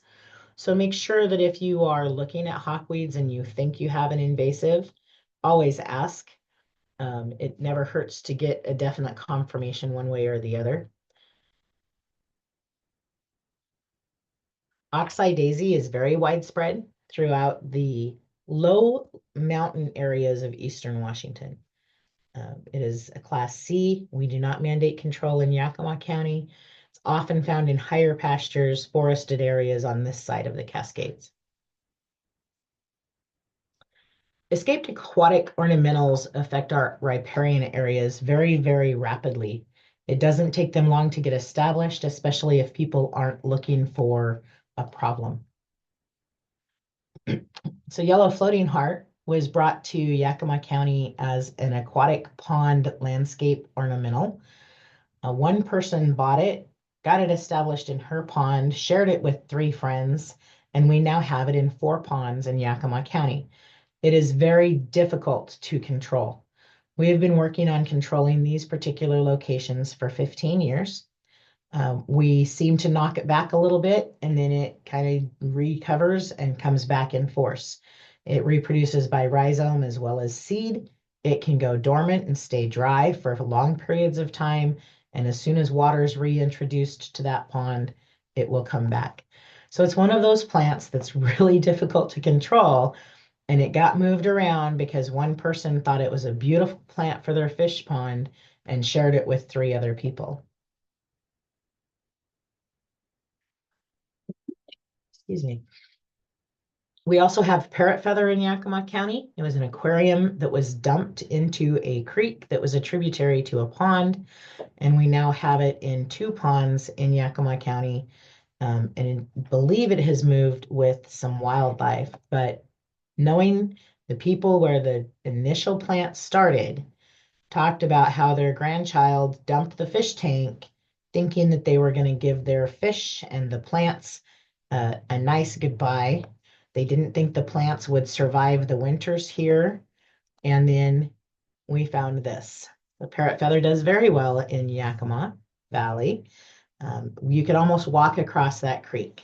And we have eradicated in the creek. This is about a 6 foot wide by 3 foot deep creek drainage. And this is the pond that it moved to on the other side of the freeway. So it went under the freeway, out into a settling riparian area, and into these ponds. Um, Multiple years of ongoing treatments of these ponds has continued. We've been able to, like I said, eradicate the issue in the creek. We can access both sides. We could get to it fairly easily. The pond, on the other hand, has become a really big problem and has the potential to be a drone treatment site because moving the water when you treat this plant disturbs the application. We're also working with CPRO and Fish and Wildlife to do a Priscilla treatment on this site. Harrowy willow is a aggressive spreader. Was brought here as an ornamental. We believe the sites that we have found were actually contaminants from birdseed. We're not sure. They're in a riparian drainage area near an orchard. We know the orchardist didn't plant it. It just kind of popped up one day. We have found it in 3 or 4 locations. All of those locations are agricultural with irrigation influence and non-ornamental, but we know they were brought here as an ornamental. They're a very pretty flower. Those flowers are about 1.5 inches across with a long 3-inch tube to their trumpet, which forms a beautiful seed about 4 inches long, full of these tiny, tiny, tiny little seeds that have long silky hairs attached. So they are windborne, they are animal moved, they are mowing equipment moved. They reproduce by root as well as plant and seed fragments. So once again, once they're established and they're out of control, they're very difficult to gain control back. Wild 4 o'clocks. I've had several people approach me and say, I have 4 o'clocks in my garden. Is that a problem? This is a little different plant. It's a little different variety of the 4 o'clock. And so we say the ones you have in your flower garden are okay as long as they stay there. However, these were planted intentionally on a gravel bar where those people had no control over where those seeds went. And we believe we've eradicated them on that gravel bar, but it is on the river. So Benton County downstream from us could very likely find wild 4 o'clock they if they did get away from us. Purple loosestrife was sold as a garden ornamental. It still is found in gardens throughout eastern Washington if you look very hard. It is still found in some of the seed magazines, and online you can buy just about anything. So if people want purple loosestrife, they can buy them online. Not supposed to, but they do come into the state. I've also had people who collected them from the river, thinking they're very pretty, so they planted them along their canal on their farm. Little ways that they will spread very quickly. Huge importance on ornamentals that are escaping is education. And if we educate the public that this is a beautiful plant that we really don't want spread, that'll help us in controlling the spread of these ornamentals that have escaped. They've been planted along waterways, and people who walk along those waterways think it's really pretty. They take it and plant it somewhere else. That's spreading the problem.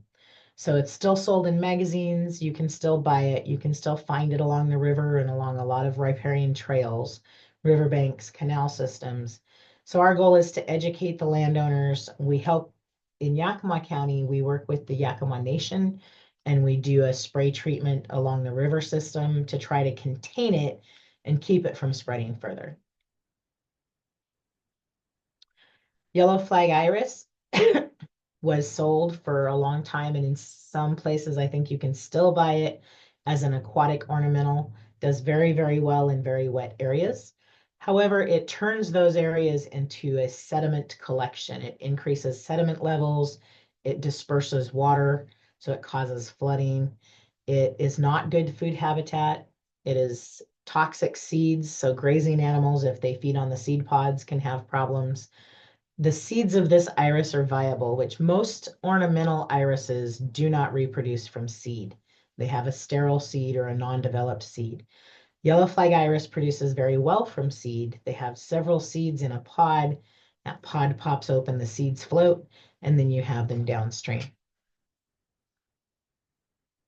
We did a control project on yellow flag with the Department of Ag, where they went in, put a lot of labor into cutting it as close to the ground as we could cut it, covered the areas that you could walk on with a heavy black plastic, kept it weighted and covered for a few years, went back in, pulled that plastic off, and it came back in force, just as if nobody had ever done anything against it and had fertilized it. So very labor intensive controls with very poor results. It's very difficult to control. It has taken over most of the riparian areas in the upper Yakima River. Excuse me. With that, we're going to move on to non-native trees that have become invasive. We have a lot of trees that are bought to increase our landscape settings, to increase the diversity of color in our landscapes. What we need to look at is the fact that these trees, being non-native, have invasive attributes. A lot of them are allelopathic, meaning they change the chemistry of the soil. All plants exude chemistry into the area that they are growing, and some of them are detrimental to other plants, which removes the competition, alters the wildlife habitat, and changes our environment. The first one I'm going to cover is salt cedar. Salt cedar is allelopathic. It changes the alkalinity and the salinity of the soil. One healthy large salt cedar plant can displace several hundred gallons of water a week. It does change the soil where nothing else likes to grow around it. They are increased fire hazards.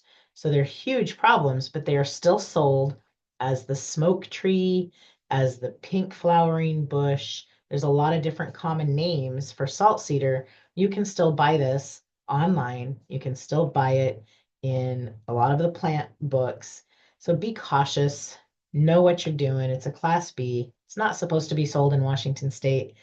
Once again, you can buy anything if you look online. This particular plant dries up wetlands really quickly, and it makes it where nothing else likes to grow around it. Everyone is hearing a lot about Tree of Heaven. It's been sold as an ornamental until the early 60s in Washington State. very fast growing shade tree. You have a 15-foot tall tree the first or second year. Within a couple years, you've got a 30 to 50 feet tall tree, can get up to 60 or more feet tall. Very prolific cedars, very tropical looking. A lot of people like the appearance of the tree branches. It has a weird smell. A lot of people don't like the mess that it makes. The leaf fronds fall off. The full length, one leaf is 40 or more leaflets. So that entire frond falls off and makes a mess in the fall. Our biggest concern with the tree of heaven now is that it is a vector or a harboring agent for the spotted lanternfly that is very rapidly moving west across the United States. I think the most recent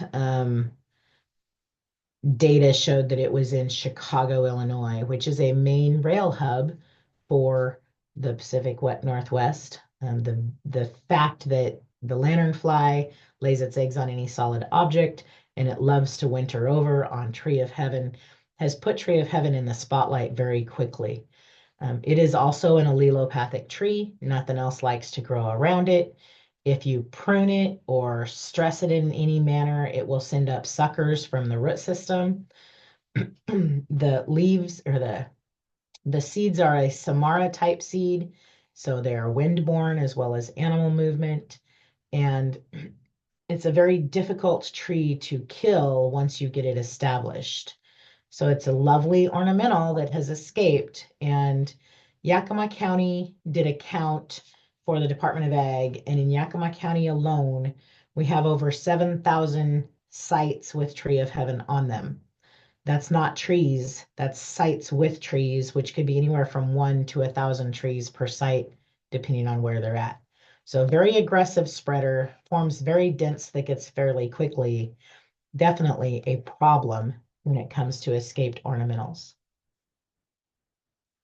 Another tree that was sold as an ornamental and planted intentionally by our government is the Russian olive. It was brought in because it's very drought tolerant. It will grow in any type of soil. It's very efficient at soil stabilization. So it was brought in on some of the more arid creek banks as erosion control. It has also been planted intentionally by our Fish and Wildlife, according to our local Fish and Wildlife offices, as turkey habitat in eastern Washington. So it has been brought in intentionally. I have seen it sold in nurseries as the silver olive tree. So once again, they changed the common name to something more acceptable and tried to sell it with the same um, scientific name on the label. So it's not supposed to be sold here. It is a Class C. It's very widespread in Eastern Washington. Excuse me. But once you have it, it's very difficult to remove it. And they're a very mean tree. You're not going to climb this tree. It doesn't make good animal habitat for anything other than birds. But it's definitely an escaped ornamental. Our non-native grasses are becoming a bigger and bigger and bigger problem. Um, a long time, weed boards really didn't pay a lot of attention to the ornamental grasses. People are putting it in their house and their landscape and their garden, and they weren't really watching if they were moving out into non-landscape environments. The grasses establish easily. If they produce a viable seed, they spread very easily as well. And in eastern Washington, once again, you add irrigation to a high temperature area and you get the perfect climate for some of these lovely ornamental grasses to get away from us. Ravenna grass was the first grass Yakima County really paid a lot of attention to. We had done some stuff with Johnson grass and jointed goat grass. But as far as ornamental grasses, Ravenna grass was the first one to hit our radar. And landowners discarded the cuttings of this along a canal right-of-way in Benton County that were mowed, and those cuttings were mowed and moved along the river corridor along the Columbia River pathway and started taking over. So once again, minding where your clippings go can determine whether or not this plant escapes. Excuse me. Um, This particular plant was planted between a golf course and the highway. They were using it as a barrier between their putting greens and the highway that went along the other side. And we told them as long as they controlled their seeds and didn't let it escape into neighboring properties, that we would let them manage it and determine whether or not they would remove it. However, 2 years later, we found it in a riparian area about a half a mile down the road, and they were starting to discover it out in their greens and out on their turf where they didn't want it. So they were very willing to remove it. Ravenna grass is very aggressive. Once you get it established, it'll take a backhoe to remove it. Excuse me, I have a tickle. This is pictures of the McNary Dam Riparian Restoration Project on the south side of the river in Oregon. And the nearest known location of Ravenna grass is 5 miles downriver. So the wind typically doesn't um, grow from that site, from the planted site to this site. It's usually the other direction. We believe it was moved with possibly birds, waterfowl maybe, to this location. But you could stand in one spot and we counted over 100 sites of established Ravenna grass in this riparian area that was supposed to be all native grasses and native habitats. Another grass very similar to Ravenna grass is pampas grass, which is also a class C.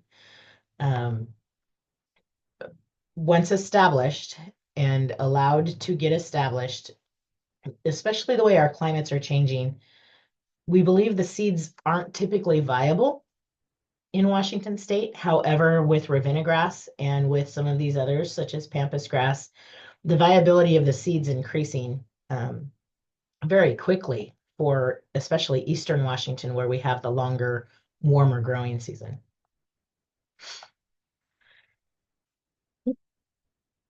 A giant reed, Arondodonax, is on the monitor list. In Yakima County, we have it in places that I never expected to find it. This top center picture is a drain field out east of Yakima, about 15 miles, totally dry area. And the basin wild rye is the only other grass there, and it doesn't do well. And so we have a lot of cheatgrass. And then we have this lovely little patch of Arondodonax, which is doing very well.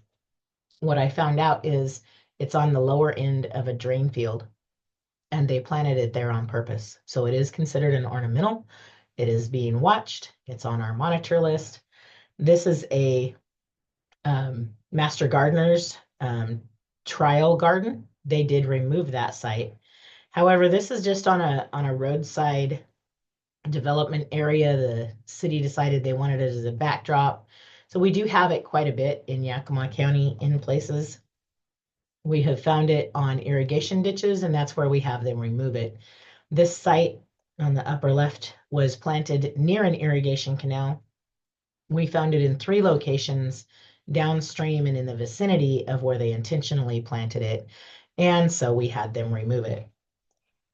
So one of those, it's a monitor, but if we're monitoring something and we see it going somewhere we don't like, we work with those landowners and try to get it taken care of before it escapes. I am seeing more and more of the ornamental grasses, jabata grass, Chinese silvergrass, pampas grasses that are being used more and more in landscape settings throughout Eastern Washington as ornamental grasses. That we get phone calls from those landowners later on asking for help removing, because once they're established, they're very difficult to remove. The escaped Phragmites is starting to take over some areas in Eastern Washington where it has a little bit of a water influence. This was planted near a settling pond that was a runoff collector for an industrial area, and it has moved out into some transportation right-of-ways. The difference between common reed, Phragmites, and the native Phragmites is the native sheds its leaves. So in the wintertime, it'll just be a stalk with a little bit of a seed head remaining. whereas the invasive still keeps the leaves, and you can sometimes tell by driving through it that if there's still a lot of leaf retention after it's dry, that it's the invasive. We have quite a bit of invasive in Yakima County.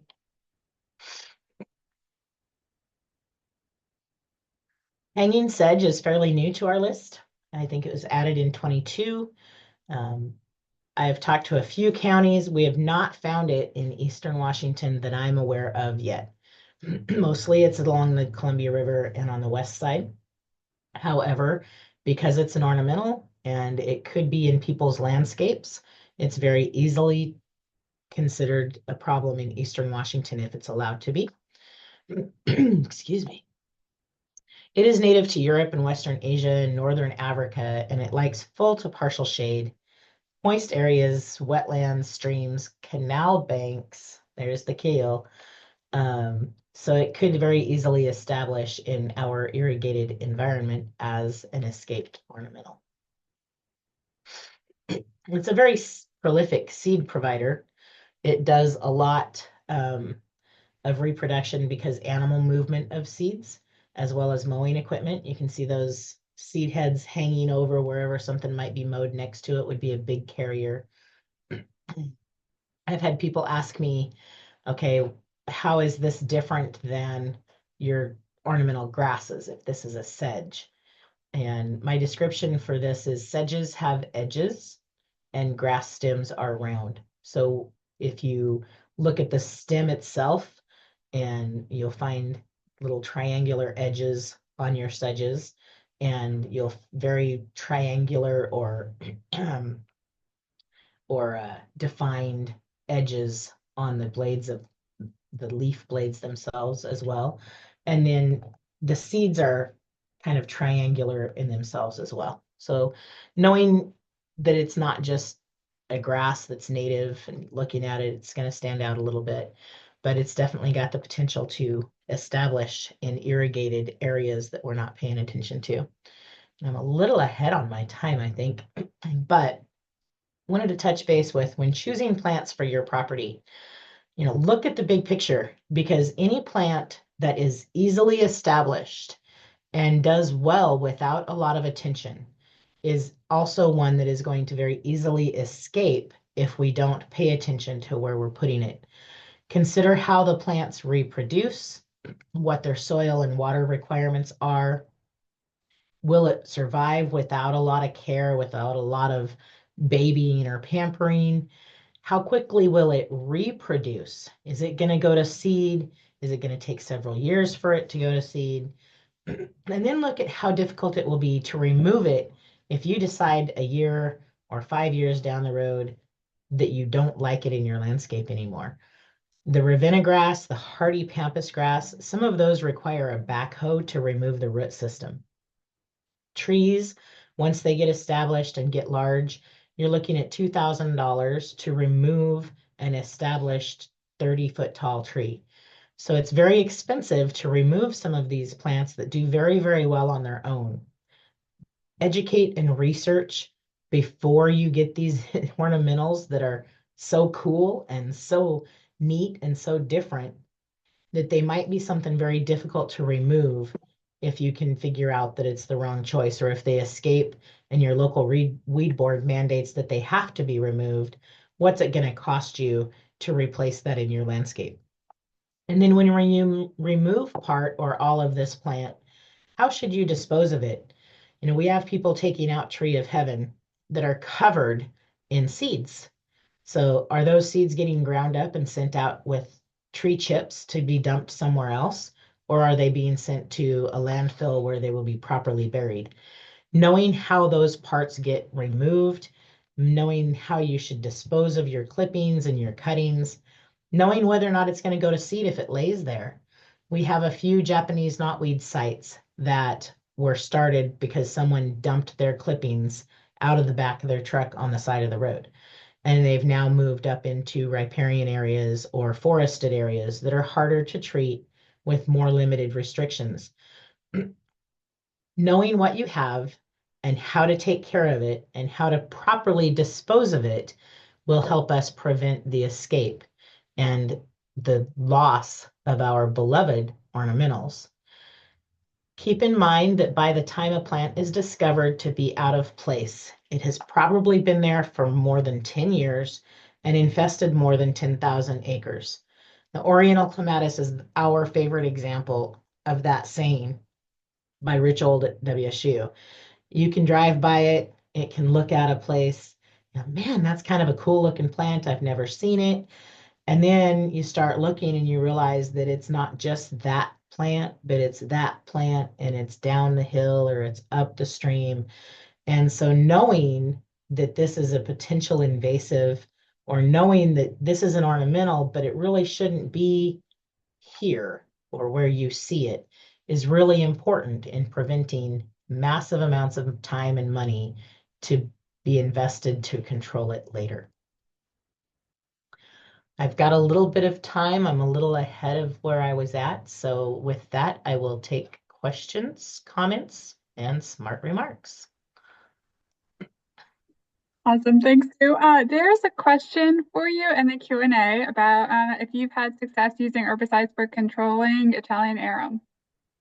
I've not had to use herbicide on the locations we've dealt with. It's been all landowner removal where they've been able to go in and just dig them out and then dig up any new plants that they find. Perfect. And we actually realized that we didn't build in a break. So we are going to do a break here, a 5-minute break. But before that, so there is one more question for you. Are there any non-noxious grasses that look similar to these? This was like about 10 minutes ago.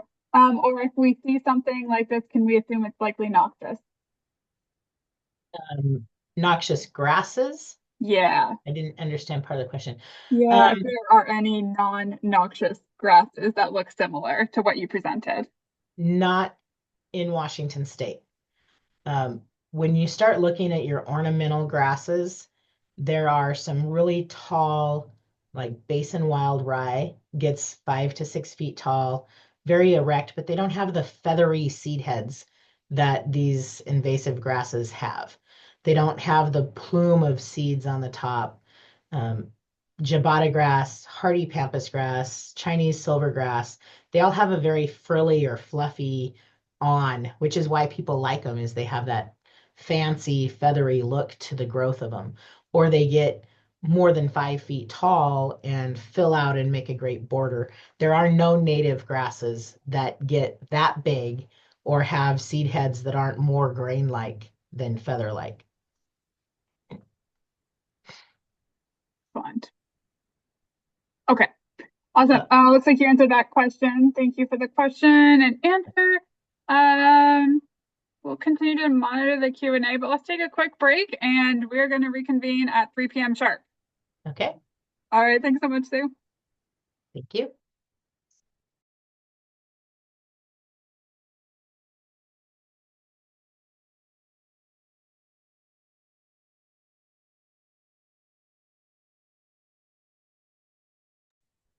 All right. Thank you to everybody who's putting that in the chat. Again, I was just curious of what type of mobile phones people use. Because today I'm going to be talking about some different tools, but it's going to vary based on what phone you have. So I wanted to see if I should focus one way or another, but we look like a pretty, I'd say 2/3 iPhone, 1/3 Android. Don't see any Google phones or anything else. Oh, someone has both. Fancy. Awesome. Well, cool. It's time. So I'm going to go ahead and get started. I'd like the payphone comment. Not sure if that's going to work for the purposes of today. But awesome. My name is Skye. I am a noxious weed specialist and the educator for the King County Noxious Weed Control Program.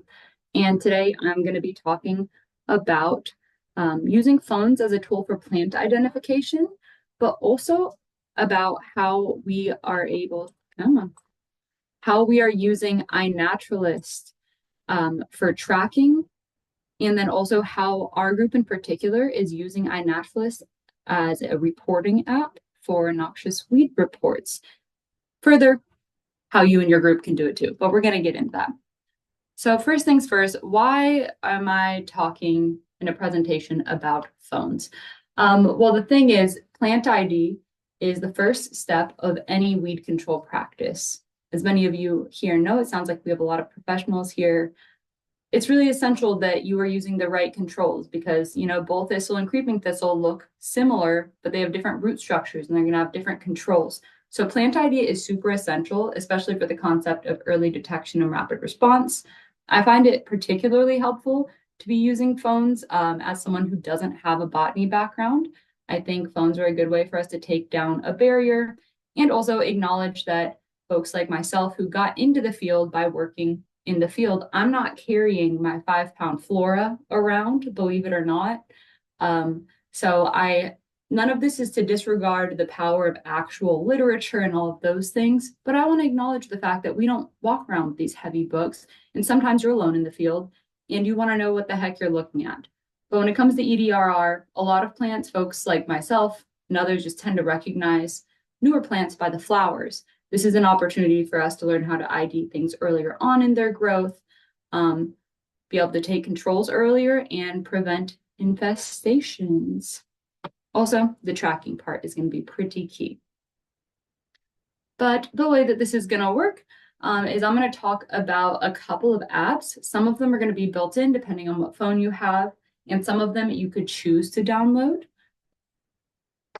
What you will need, I'm going to have some demos today with little mock-up phone screens.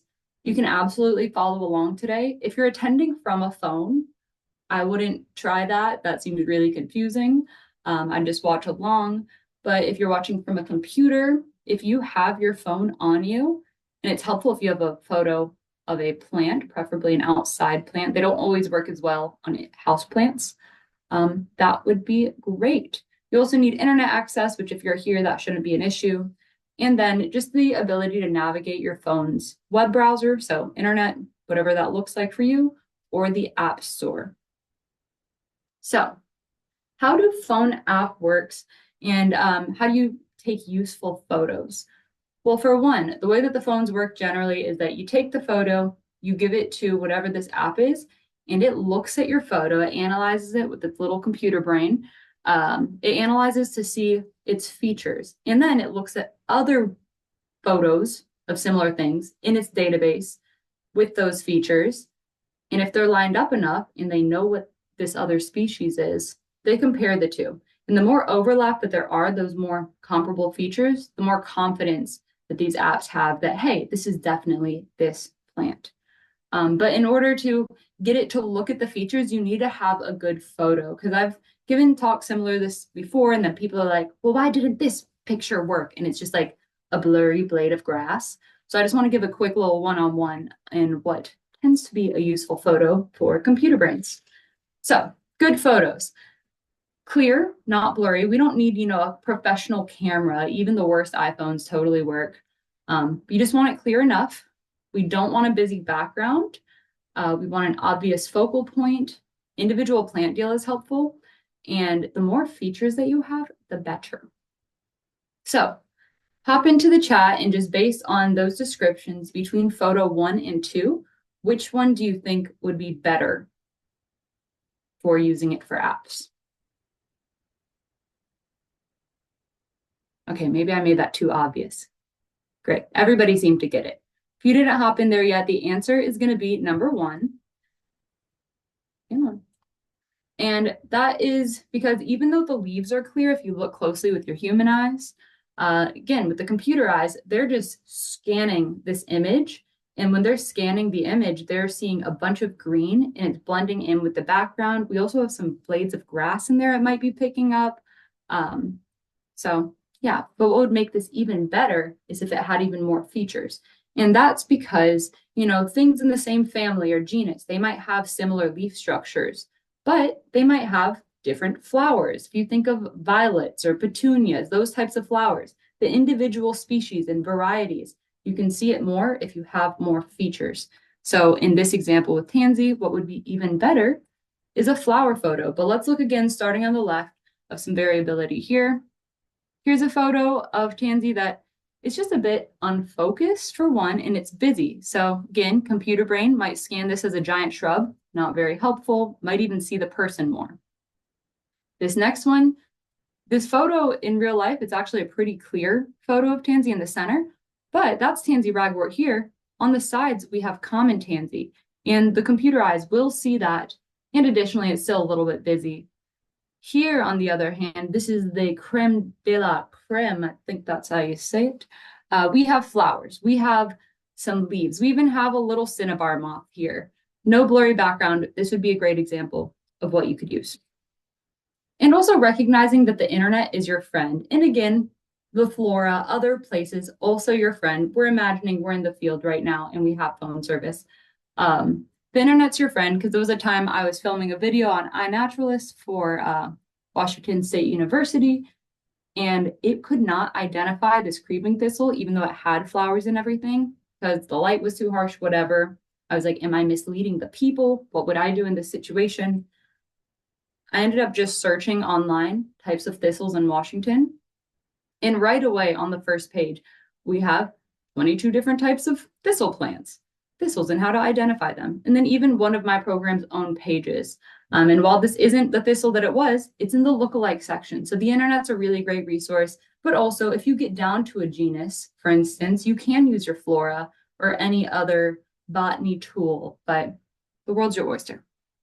So with that, let's begin. And iPhones, I'm looking at you first. You might already know this too. If you're tech savvy, wonderful. The first half of my presentation in general will be geared towards a little bit more like entry level, but then the later half is more about the tracking, GIS, all that stuff. So pay attention to what you're most interested in, maybe all of it. So for iPhones, first you're going to go to your photo gallery. And we'll get going. But some pros of this is that you can identify random things from the photo gallery using what they call Siri knowledge. But the cons, this is relative to the other ones I'll share. It does not inventory your searches. You can screenshot them, but they'll just be mixed in with your other photos. And there's no collaboration or ID support option. So if you can't figure out what it is, you can't post within iPhone photos to say, what is it? But again, this one's a really weirdly effective tool for identifying plants in the field. So first things first, you got your phone out and you're going to open your photo gallery and you're going to select a plant photo. If you don't have one at this moment, you can either just watch or you can find a photo of like a dog or a statue, just something that it might be able to recognize. What you're going to do is you're going to swipe up on that photo when it's open. And if that's not working for you, on that bottom bar, besides the trash can, there should be a little icon. It could be an eye, it could be a plant, whatever. You're going to click on it. And then there in that first line, you should have something that says, look up blank. In this case, it recognized the species right away, which I thought was pretty cool, but it might just say, look up plant or look up dog, whatever you have. You're going to click on that. And now you have results. Again, this is just in your photos. It's built in. You didn't have to download anything. And this is showing in order of confidence. So sometimes it will list multiple species, particularly if you click show more. It might list more species, but just know the one at the top is what it's most confident on. You can also scroll down and see some similar web images. Hot tip, even for those who are familiar with this as a tool. Sometimes if I don't think it has the right species, or if it doesn't actually give a species, if it just gives like a genus, I'll actually go through the photos as my preference of narrowing it down. And you can search through the photos, find one that's most similar to the plant that you saw with your real eyes. And then whenever you click on the photo, you can actually go to that website, wherever it was sourced from, and learn more about that species and see if you got the right one. And that's it. I think it's pretty cool. Okay, non-iPhone users, it's your time to shine. And unfortunately, I'm sorry, but iPhone users, you can also use this. There's not necessarily an exclusive Android one. It's more so whether or not it's built in or not. Google Apps and Google Lens and its visual search feature is pretty effective as well. Google Lens's search feature can be found in Google Search. It can be found just on google.com. Particularly on a phone, I wouldn't want to access google.com and try to do this on your computer. You could just take extra steps. Google Lens is an app, and then Google Photos. A lot of Androids and then, of course, Google phones have Google Photos as their default photos and Google search bars as an optional widget on your page or often built in because they have some sort of alliance. In terms of pros, you can identify anything. I have used the Google Lens feature to figure out where someone got a sweater. I've used it to see how much the table on Facebook Market costs in real life, things like that. In terms of inventorying, you can save all of your search history, but you can't isolate plants. So it's kind of a middle ground here. And then there's still no collaboration or ID support option, but it's pretty cool. But if you don't have any of these apps, feel free to go to google.com in your browser. So for those of you with the Google Photos app, iPhone users can have this too, but most people don't. But Android users, you might have this as your default. That is what the logo would look like if you did. But even in the non-Google Photos option, sometimes Android has the feature. Go to your photos anyways, find a photo, and then look on the bar. What it's going to look like for you will vary based on your phone setup.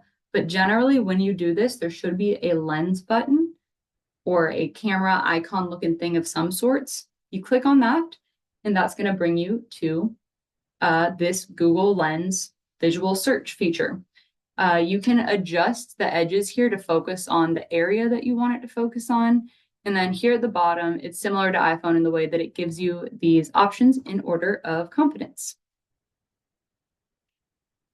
Option 2, my coworker personally had the Google widget on her phone, like on the home screen. You might have it like this too. If you do, you're just going to look at that bar. And even if you don't, you're going to look at that bar either on Google Search app or on google.com. And you're just going to click on the photo icon and it will bring you to the same thing. Only difference is that it'll probably ask you if you'll allow photos if you've never done this, like allow access to the photos. And then you'll just choose your photo from there. And then it'll do the same exact thing. So those are the two built-in ones that most phones tend to have. I think it's pretty cool. But now we're going to talk about some non-built-in ones. I'm going to talk a lot about Inaturalist today. Inaturalist has 2 apps. I'm going to talk about Seek first, which is the child app per se, and then I'll talk about Inaturalist. The Inaturalist in general, we're not sponsored, I promise, just a big fan. It's a nonprofit that runs on citizen science. It self-describes as like an online social network for people who want to share nature with each other. It's sponsored by National Geographic and some other sciencey places, and it's just really cool. And it's also how we're kind of tracking our weeds these days because we no longer have a weed reporting app or page. We tend to send people to Inaturalist. So I recommend it. And Seek in particular, if you're going to download any plant ID app, this is the one that I initially learned my plants out here on. And it's because all of the other options, you're able to upload a photo.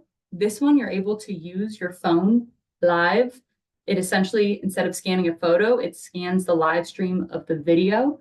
And it means that you're able to catch all the angles because sometimes plant ID apps are like, I don't know what it is, but if you were to move it a centimeter to the left, it would. So this is pretty cool. You also don't need to make a login. You can just download it. Again, it's just called Seek, and it's going to be this logo with the leaf. Only thing is that you do need the app. You can't access this one in the browser. It automatically inventories your observations, which is cool for looking back and tracking. And then this one, you can opt in to get that ID support and collaborate, and then make those really cool weed reports. And just know, again, that if you don't feel like downloading it now, there are so many demos on this online. And I'm also always happy to talk about it with people too.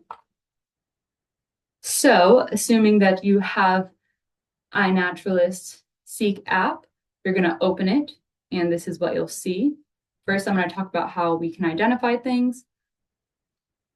You're going to click on the little camera logo. It'll ask you if you want to upload a photo or if you want to use your camera live. Pardon me. And then you can use your camera live. Good timing there. Again, using the camera live is my favorite option, but just something to note, because it's kind of hard to see here. At the top, come on. At the top, we have these dots. If you've used Seek, you might or might not know that those dots have a purpose. Right now, all of those dots are green, but you would have a little gray dot if it didn't know its species. You would have 2 gray dots if it didn't know its species or genus. This is kind of telling you how far along it went. You can make a setting that it automatically captures it when it gets to species if you're doing it live, but otherwise you will just press this center button whenever you're ready, and boom, you've made an observation and it has been inventoried on your Seek app. So now it's on this list, and that's all you have to do. I also like it because it can help you figure out if it's native or not. You just go to view species and it should say, based on your location, if it's introduced or if it's native. It won't list if it's noxious or not or give any specific control things, but this is at least a good first step, especially with landowners and things. Another option that you might have noticed here at the bottom is post to iNaturalist. So why post to iNaturalist? Why is this not just the same thing? It's because Seek, again, it's meant to be more chill. It was made for kids initially, and now it's just dominated by adults. So they give us the option to post to iNaturalist so that it could be part of those citizen science projects. This, again, if you're into it, I recommend it. I think it's really helpful for groups like ours. So you just have to be connected to your iNaturalist account. If you don't see this on yours, it means that you're not logged into iNaturalist, which is fine. Once you get logged in, when you make an observation, you'll be able to do this.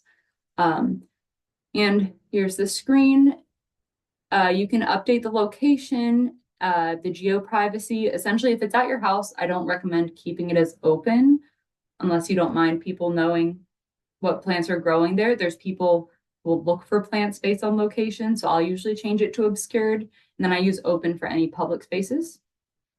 Captive or cultivated, that means if it's in the garden or something, that's helpful as well. And then you'll post to iNaturalist. And that's it. The last thing on Seek that I'm going to show us is how you can look at the inventory, because I did mention it a few times. We're back at our home screen, and we'll just click these 3 bars on the left bottom side of your screen. It's going to bring you to this menu. There's so many things you can do with Seek. I'm not going to go into it. I'm going to talk about going to My Observations, and then boom, it's in chronological order. You can click on that species to open your observation and that species page. You can also search your observations by name, and it's pretty nifty. Cool. The last app I'm going to talk about is going to be using iNaturalist. This is my last little mobile spiel, I promise. So iNaturalist, it's a free app. You can access this one in the browser. I personally think that the iNaturalist app platform is hideous. Apparently they're updating it, but it's useful. You'll see it soon. But again, through the app or through the website, you'll just look up the app iNaturalist, and it's different from the other one. It has this little bird instead of a leaf. You do need a login. So again, right now might not be the time to do this. But you can post observations from Seek or iNaturalist, and it's best accessed on a computer for everything else. So what are the perks of iNaturalist? For one, you can use more photos, which means more features when it comes to ID. It automatically inventories observations for you. A huge one is that you can contribute to citizen science, which is how we are getting our weed reports right now. Others can confirm or suggest ID of your observations. That's a pretty helpful one. Like if I'm identifying non-plant things, especially, I was at the beach and I saw an anemone and I just uploaded it as anemone. And within 2 days, someone was like, that's a moon anemone of this subspecies. And I was like, great. I love nerds, as one myself. And then lastly, you can explore projects in other species all over the world. So the observations when it comes to iNaturalist, again, observations in air quotes here, that's just going to be anytime you're having these recorded interactions with these species. So you see something, you post about it. That's an observation. To do this, you go to your list of things. This is the really fun homepage on the app, and you click Observe. From there, again, it'll say camera or photo library, but note on this one, the camera is not a live video situation. You're literally taking a picture and it uses that. So you might as well just do it on your phone, get the picture you want and upload it, in my opinion. And then you go. Here you can press what did you see? Admittedly, from my experience, iNaturalist app is not as good for the plant ID part of things. If you have a lot of photos, like all 5 photos in there, sometimes it'll be better. But I tend to use iNaturalist more often when I do know what the species is. So it's just better for tracking, again, in my opinion, but it works both ways. Because you can either just roll with what it tells you, or if you know what it is, as I did in this case, you can look it up by name. And now I chose poison hemlock. I also could have just gone with the genus Conium, and I still could have shared that, which is the cool part, because then somebody could go in and say, oh, I think this is Conium maculatum. And that's the citizen science aspect. Other things to note when you're doing this, because science groups like ours use this, make sure your location is right. Your location, if you're putting the photos in after when you're no longer in the field, it usually is tied to your location as long as you have it set up that way, which is the default. But note, sometimes you'll notice like here it says South Jackson Street, which is where our office is. That's not correct. So here I would click on the location and update it to the proper one. And then for geo-privacy, you could have it as obscured if it's a private residence, but otherwise I'll usually do public. And then we'll talk about projects in a moment. But that's that on observations. Now I want to talk more about iNaturalist itself, and particularly its projects, because you can track really cool things. We're tracking weeds here in the King County Noxious Weeds program, but cool things. For one, this tool is completely free. It's really great for land managers, just citizen science, anything. And I think it's a really underrated option for under-resourced groups, because to be able to have a reporting system, especially I know our weed control program has like 22 staff members. Some weed control boards have like 1 or 2. This is a cool option for tracking and reporting so that you are getting people's weed reports, but you're not having to go through all of the emails and all of the calls. You're not having to write each of the observations down. It is just automatically populating this project for you. All you have to do is set it up. So it's a cool thing to consider. So again, I'm going to be using the word observations a lot, and that is just this recorded interaction with that species. And when you're an iNaturalist, that's going to be telling you the species itself, the location, and have photos.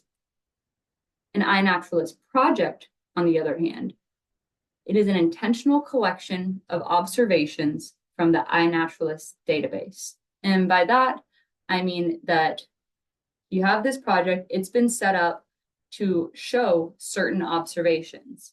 And where did the observations come from?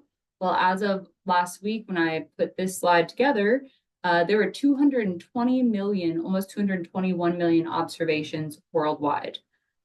That doesn't mean that all of those will show up on your project. It just means that is going to be the foundation from what your project can sift through.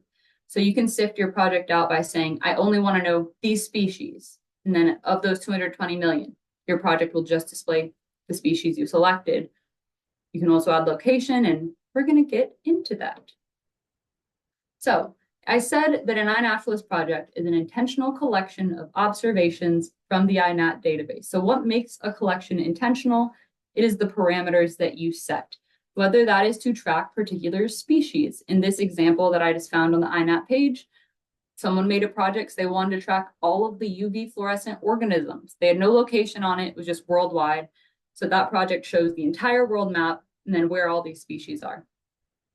But you can also do it by location. One of our projects we had for a bit was holly in Washington State. So all ilex species, which is the genus there, they were all listed as species we were tracking. And then the boundaries were Washington State. So any observations made of an ilex species in Washington State automatically showed up onto this project. You can track particular features. This one is a more fun one, but it's not an automatically loading one. But you can have other people get involved, which is cool. So this one was arthropod faces. So someone wanted, for some reason, pictures of arthropod faces. So people could join in, and if they posted an observation, they could opt in and say, hey, this is an arthropod with a face, and it shows up onto that project.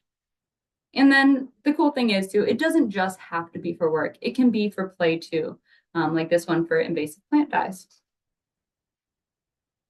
And all of these types, these all have type names. So I'm going to talk through the different project types and really focus on one main one. But there's 3 types of projects when it comes to Inaturalist. The projects in general, someone creates them, then they are the admin by default, but they can make other users admins as well. And admins will control these project parameters, who can be in it, etc.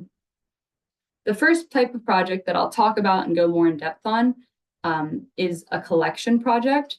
And I just consider that one an auto filter because that's the one that you set your parameters, i.e. Holly in Washington, and then any of the observations that meet those requirements are automatically show up.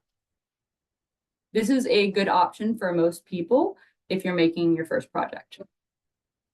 The other type of project is a traditional. This is going to be the ones like the arthropod faces because the parameters are outlined verbally, essentially, like they're written. But then from there, anyone can join. You can either search it, but if it's more niche stuff, it's typically people sending the project to other people and saying, hey, join my project. And then once you're joined, you can opt in the observations for those more specific things. And then the last type of project is the umbrella project.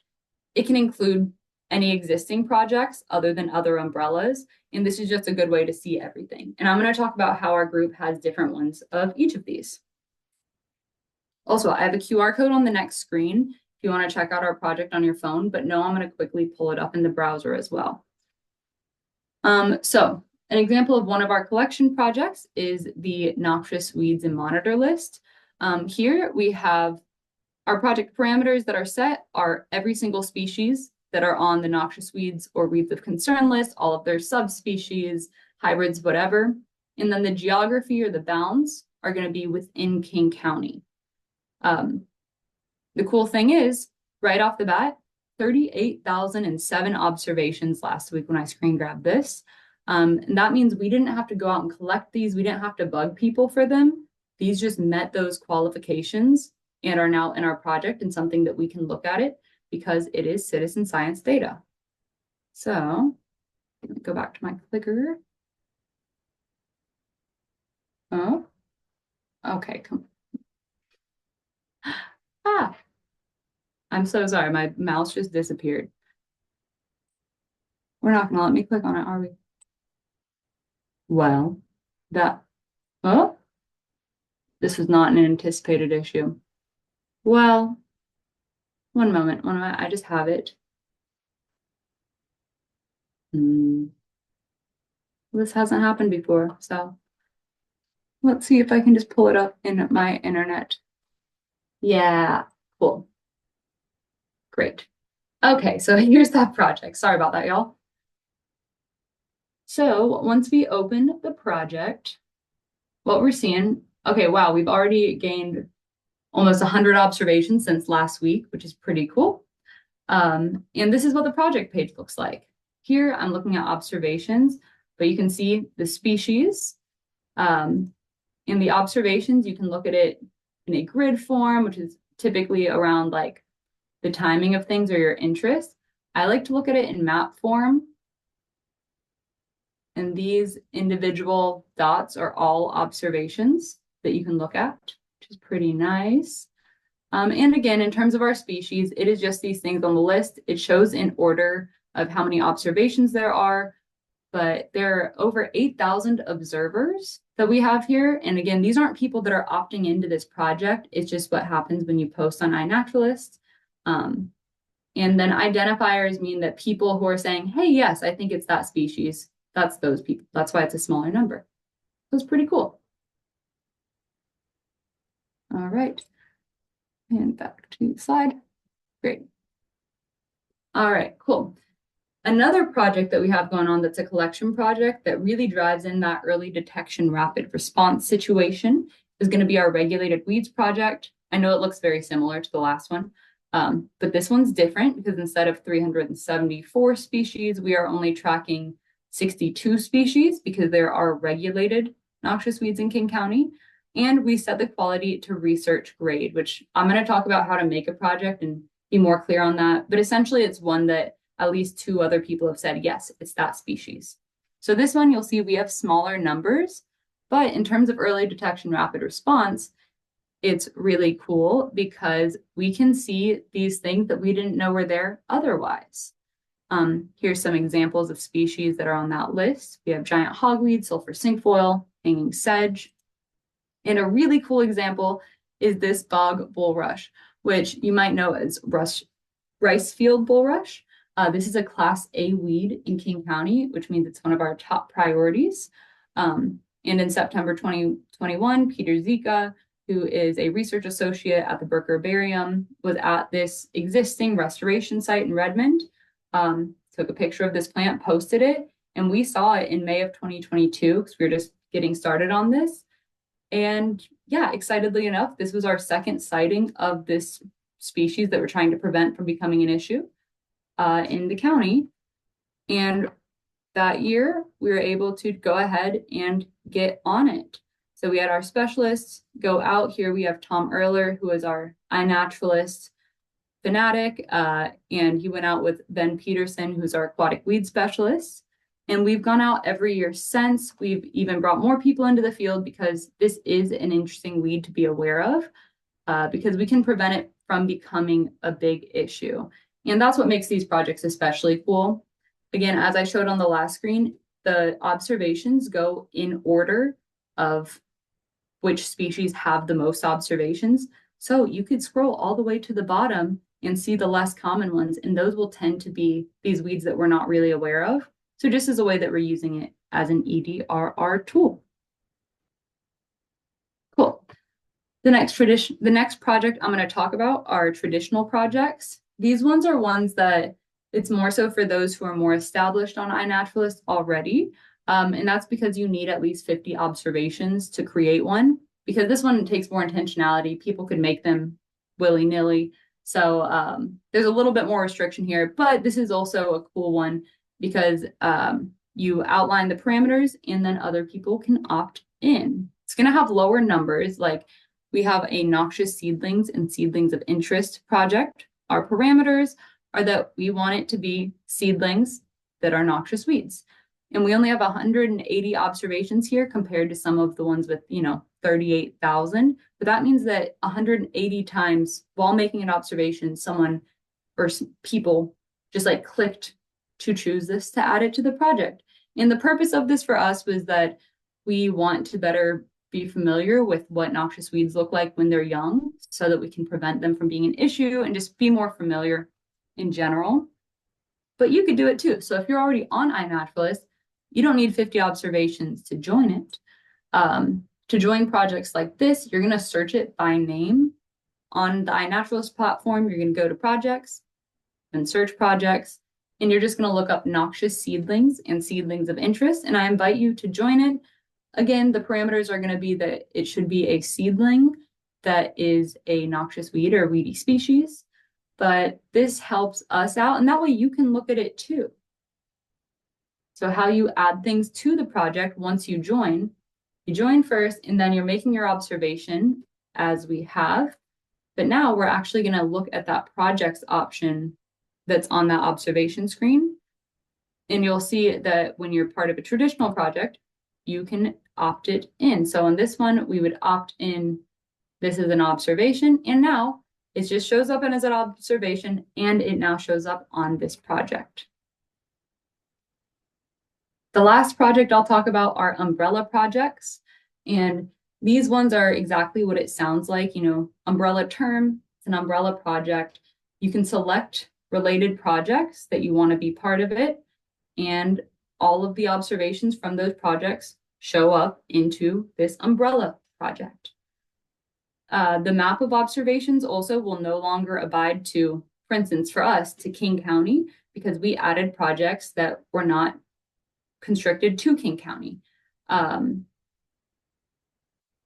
You'll note that the observations too, if you were to add up these numbers, they would actually be closer to like 58,000. Here it shows about 54,000, and that's because in this case, any overlapping observations are only counted once. So all of our regulated weeds are also on the weeds and monitor list. So essentially those get canceled out. Any of the seedlings and seedlings of interest ones that are actual noxious weeds get canceled out, but they still show up. They just don't double, which I think is helpful to be an effective stat.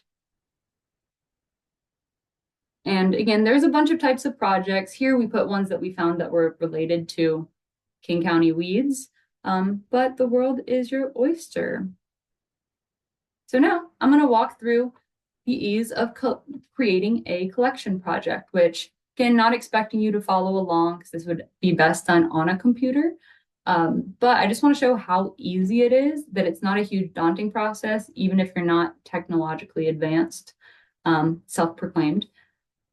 But just note that the effectiveness of using INAT for maps is going to be tied to where you are. I don't want to glaze over the fact and the reality that being in a tech city in Seattle and that being part of King County, you'll see a lot of our observations are closer to the Seattle area. It's real, like where you have a bigger population of people, where people are more familiar with these apps, it will have more observations.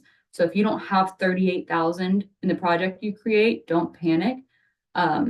We also just encourage people to use it. So you could do that too as part of your outreach if you end up using this as a tool. All you need is an Inaturalist account, which is free. And yeah, there's a lot of guides online on this. So to create a project, once you get logged in, you have to create an account or log in first. Here at the top bar, there's a place that says community, and you're just going to click on projects. From there, you'll just click on start a project. Again, you can do it. And now you'll have some information we're going to go through that you'll put in and how we usually go about it. But note that most details you can change later. I'll tell you which ones are a little bit less flexible. You need a project name. It's usually best to display it so other people can see it. And then a project summary. It is exactly what it sounds like. You can also optionally give it an icon or the banner like we had, but you don't have to. The ones that you have to have a little star next to them. Next information. These are the ones that are harder to change, and that's the project type. Again, I had mentioned that you needed 50 observations for traditional. I was logged into a different account for this, so it didn't show up, but for you, it might not either. But we're going with collection project anyways, because that's the best way to start. And then we are going to put in our taxa. Again, this is one that you can modify later and add things. It just lags a bit, so it's best if you can do it ahead of time. Taxa meaning species, so you can go super broad, like down to kingdom and just be like plants. Or you can do a specific species, or in our case, many. So for example, this could be every species on your weed list or all the regulated species. My main hot tip is to look at it by scientific name, because iNaturalist infamously has really wacky common names because it is a citizen science project. So scientific names stay pretty consistent. And then you can put in your geographic bounds. You don't have to do these things, but geographic bounds, that's how we're tracking in King County. It should show up depending on the place, as long as it's not too obscure. But if your place doesn't exist, like if you want to track your neighborhood or something specific, you can add a new place. You can look up how to do that. But usually you will need to have, again, a profile with at least 50 observations, but you can also email. I've heard of people emailing and then being good about it. Oh, and then last but not least, on our project that we're using it for weed reports that I'll talk about in a moment, we have all of our staff excluded from the project. That doesn't mean they can't see it or anything. It just means our observations don't show up. Because if we as staff are making the reports of these rare noxious weeds, we don't need to be going into the field just to see each other's reports, because we're probably just telling each other. All right. And then second to last is that observation quality and membership requirements. If you want to track as a group specifically, you could say project members only and then make people join. But if you're trying to gather a lot of data, I usually would not check this. It'll exclude a lot of users. And then the one that I will note is data quality.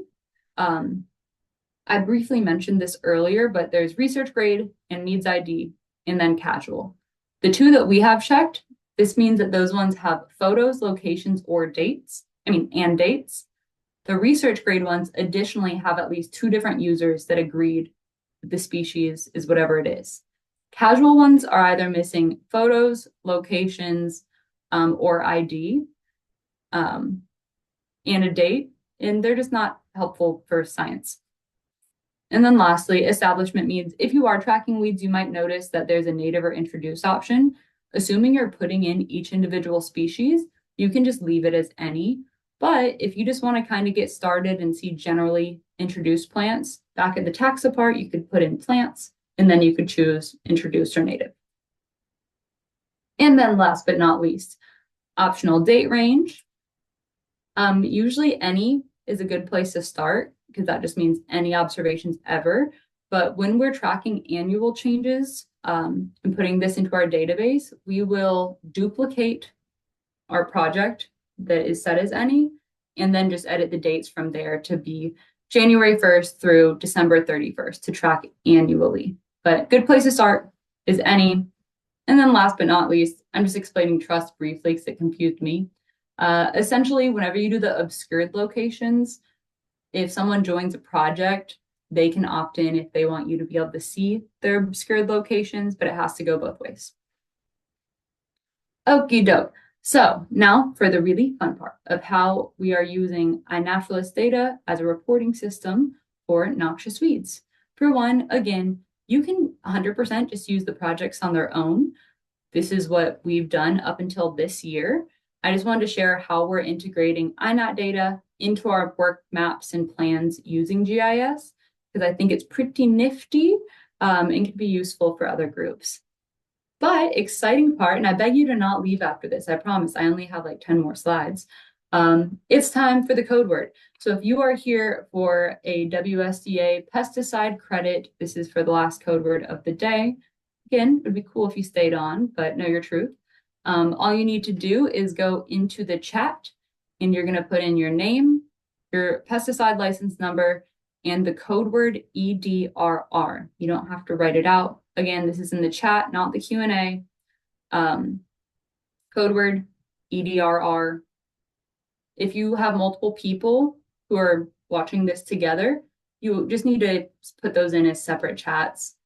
So have the info I have there for your own, just for each of you. I'll give this one a moment. And if you have questions about this, put that in the Q&A, but don't put your pesticide stuff into the Q&A. That gets confusing and potentially lost.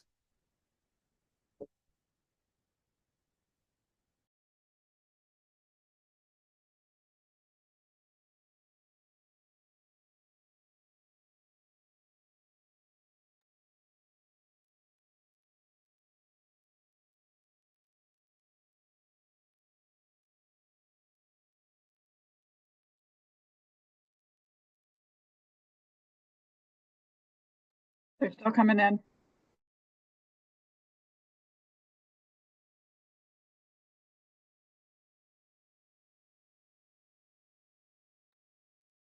And again, that's your name, your pesticide license number, and your code word. Credits usually take 2 to 3 weeks to show up onto your account. You can check on the WSDA website. You need 40 credits a year. 40 credits over 5 years to not have to retake the test. You can get up to 15 credits per year. These are just fun facts. But I'm going to go ahead. Yeah, I think you probably can go ahead. Wonderful. Yep. And you can keep on, again, as long as you know it's your name, license number, EDRR, you can still put it in the chat. It's not going to be unavailable when I switch slides. And now the cool part of talking about how we're using INAT data and integrating it as our weed reporting system at the moment. For one, what is a weed report when we're using INAT? It's just going to be any of these observations that meet our project specifications, which for us will be particularly our regulated weeds project, because that will be regulated weeds that are research grade observations in King County. So the way that this works, we have our project, and now we have it showing up on our maps as a GIS layer. So our program uses GIS as a way of doing our regulated weed work. This is how we tracked our infestations. We have our herbicide records in different places here. We do a lot of things in GIS, and then we access it on our phones in the field using field maps, which is also a GIS platform. And now we have one of our layers that we can turn on or off is this Inaturalist layer. And it's really cool because it's all of these observations from our regulated project. And it's the same. If you look, these are actually the same observation that I'm looking at here. It's going to be this little boop. Here you have the same username. We have the species. We have the location and a bunch of other stuff, including the link to the observation itself. And again, this is all accessible through our maps and on our phones. So how we use it in our fieldwork plans. Again, this is new to us. Everyone uses it differently on our team, some people more than others. But one way that we're imagining people using it is that you can check and verify these INAT observations when you're working nearby anyways. Or maybe when you're doing a survey. I've gone out with one of our specialists just to do an INAT survey, just to see if people were accurately reporting things. And an example of this is here on our maps. These are what some of our symbols look like. Here's an existing purple loosestrife infest. And then here across the way, here's another one. And maybe we didn't think that it had crossed the island yet, and we're already going to be out when it should be out. So this would be a good time that we're able to check it and verify whether or not it's correct. So the way that we're able to see this in the field is on our phones using field maps. Again, in the field, we might have a bunch of other layers on. Here, I only have the INAT layer on. And for symbols, we have, it starts off red as needing verification. And then I'm going to talk about how and why we get it to the other colors. So for one, say I'm going to zoom in, click on one of the observations I want to check out. When it opens up, I'm able to check out the observation link. This is a good first step because the photos will tend to have features, like especially in the city, if it's against a certain fence or something of that sort, you can look more closely at where it was or how it was growing. And then from there, again, just for tracking purposes, we're able to edit it, can update the point if it was somewhere else. And then this is when we would change the information to either existing infestation or a new infestation. Because again, we might already know about it. In those cases, we could just change it even not in the field, but maybe it's a new infestation. And that's something that now our specialists will be able to look back at the end of the season, look at the new infest dots on the map, and then go back into our database and actually create those new infestations if they want to. How we use it as outreach is also another essential part of this. For one, I, as an outreach person, find it as a great tool for directing people who want to contribute to be able to do something, because our group, like many noxious weed boards and programs, focus pretty closely on regulated weeds, which means, you know, blackberry, ivy. Those weeds aren't things that we are really tracking ourselves, but this is a way that we can be tracking. And if people want to let other people know where the weeds are, we can direct them to get on Inaturalist, use it for other things, but then know that anytime they make an observation of a noxious weed, it will show up on our end.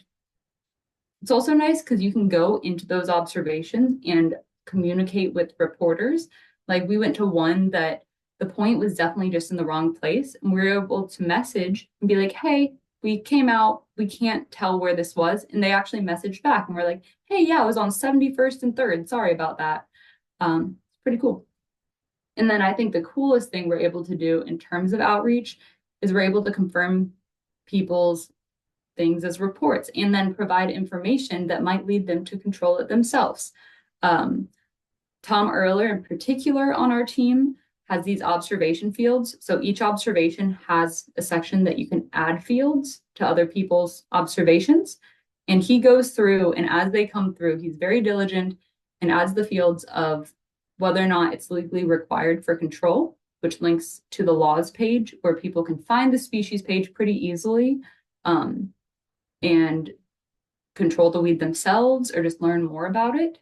And then it also has the regulatory status that he adds as well. And it's just a really cool outreach thing, and we're able to track that as a metric. So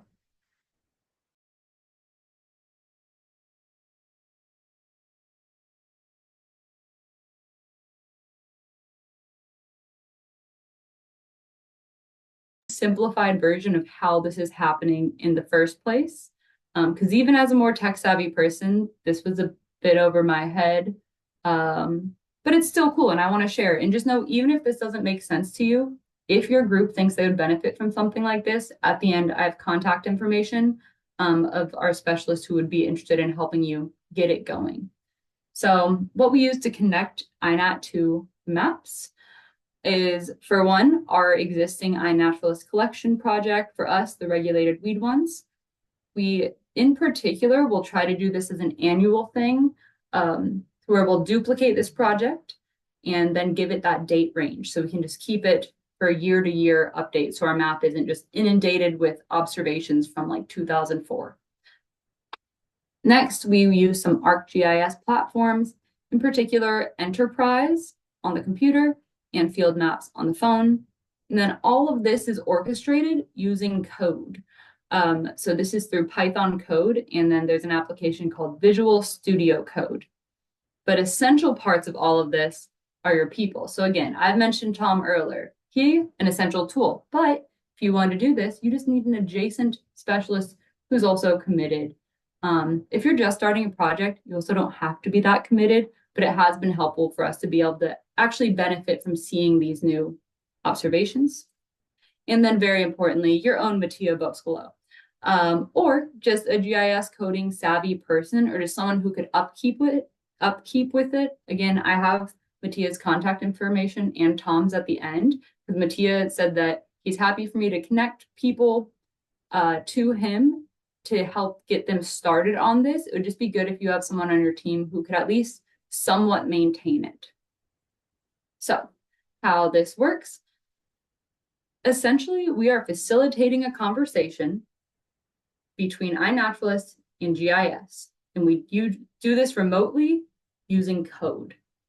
So here we are in this magical world called Visual Code Studio, and we are giving instructions to iNaturalist to give us the data. We're telling it to translate the data in code and then give that data back to GIS. That's pretty much the simplified way. In iNat, what the data is, it's pretty much ready as long as we have that project ready. We just have to get that special data. In GIS, it can't just go generally to GIS. So our first GIS step is that we have to create what's called a feature service. A feature service is just a service in GIS that it makes your data available and digestible to users. You can think of it as a digital window. So essentially we have this hideous and very complicated data, and we can make this tool of sorts that makes this data less ugly and then actually usable and interactable. So that's the GIS part. Again, from there, our code, it takes the stuff from iNat and it tells the service 2 times every week to take that data, put it into GIS, and make it so that we can use it. This process is called ETL, or extract, transform, load. I know this is a wild slide. This is my last slide. So again, that first step, extract, it's saying, hey, iNaturalist background, we want any of your observations that we don't already have. But GIS doesn't know what it's saying, so we need that to be translated into GIS language. And once it's translated, we need it added to our layer. This is the layer that we were looking at with the little signs, little asterisks. This is that data, and now it's showing up on our maps. So what about phone maps?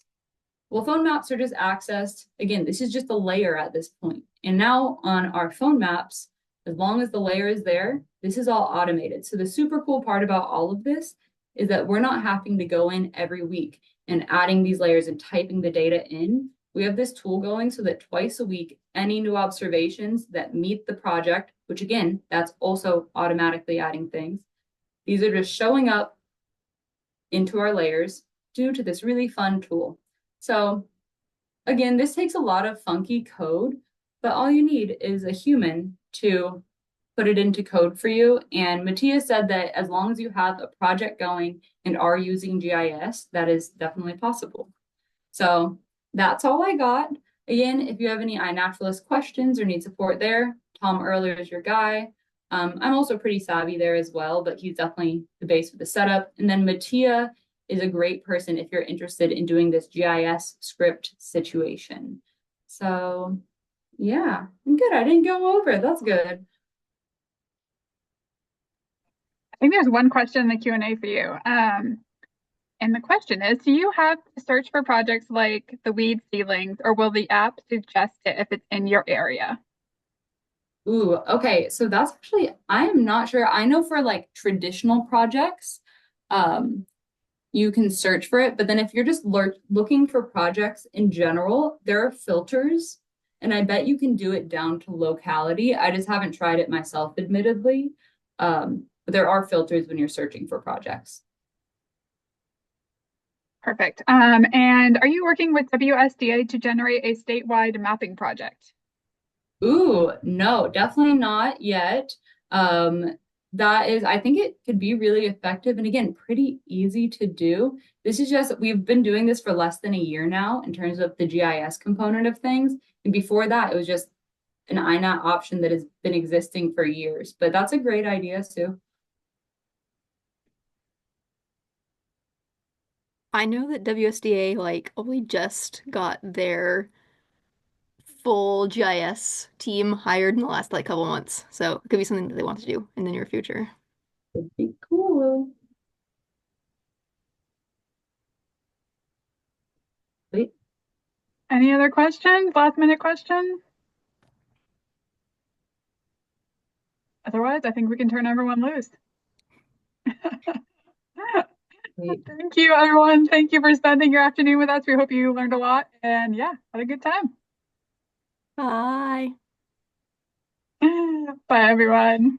Bye, guys. Thanks again. Thank you, Sue. Thanks, guys. Thanks, Anne. I'm gonna leave unless Yeah, you guys yeah, need yeah. to. You're totally welcome to hop off. Bye.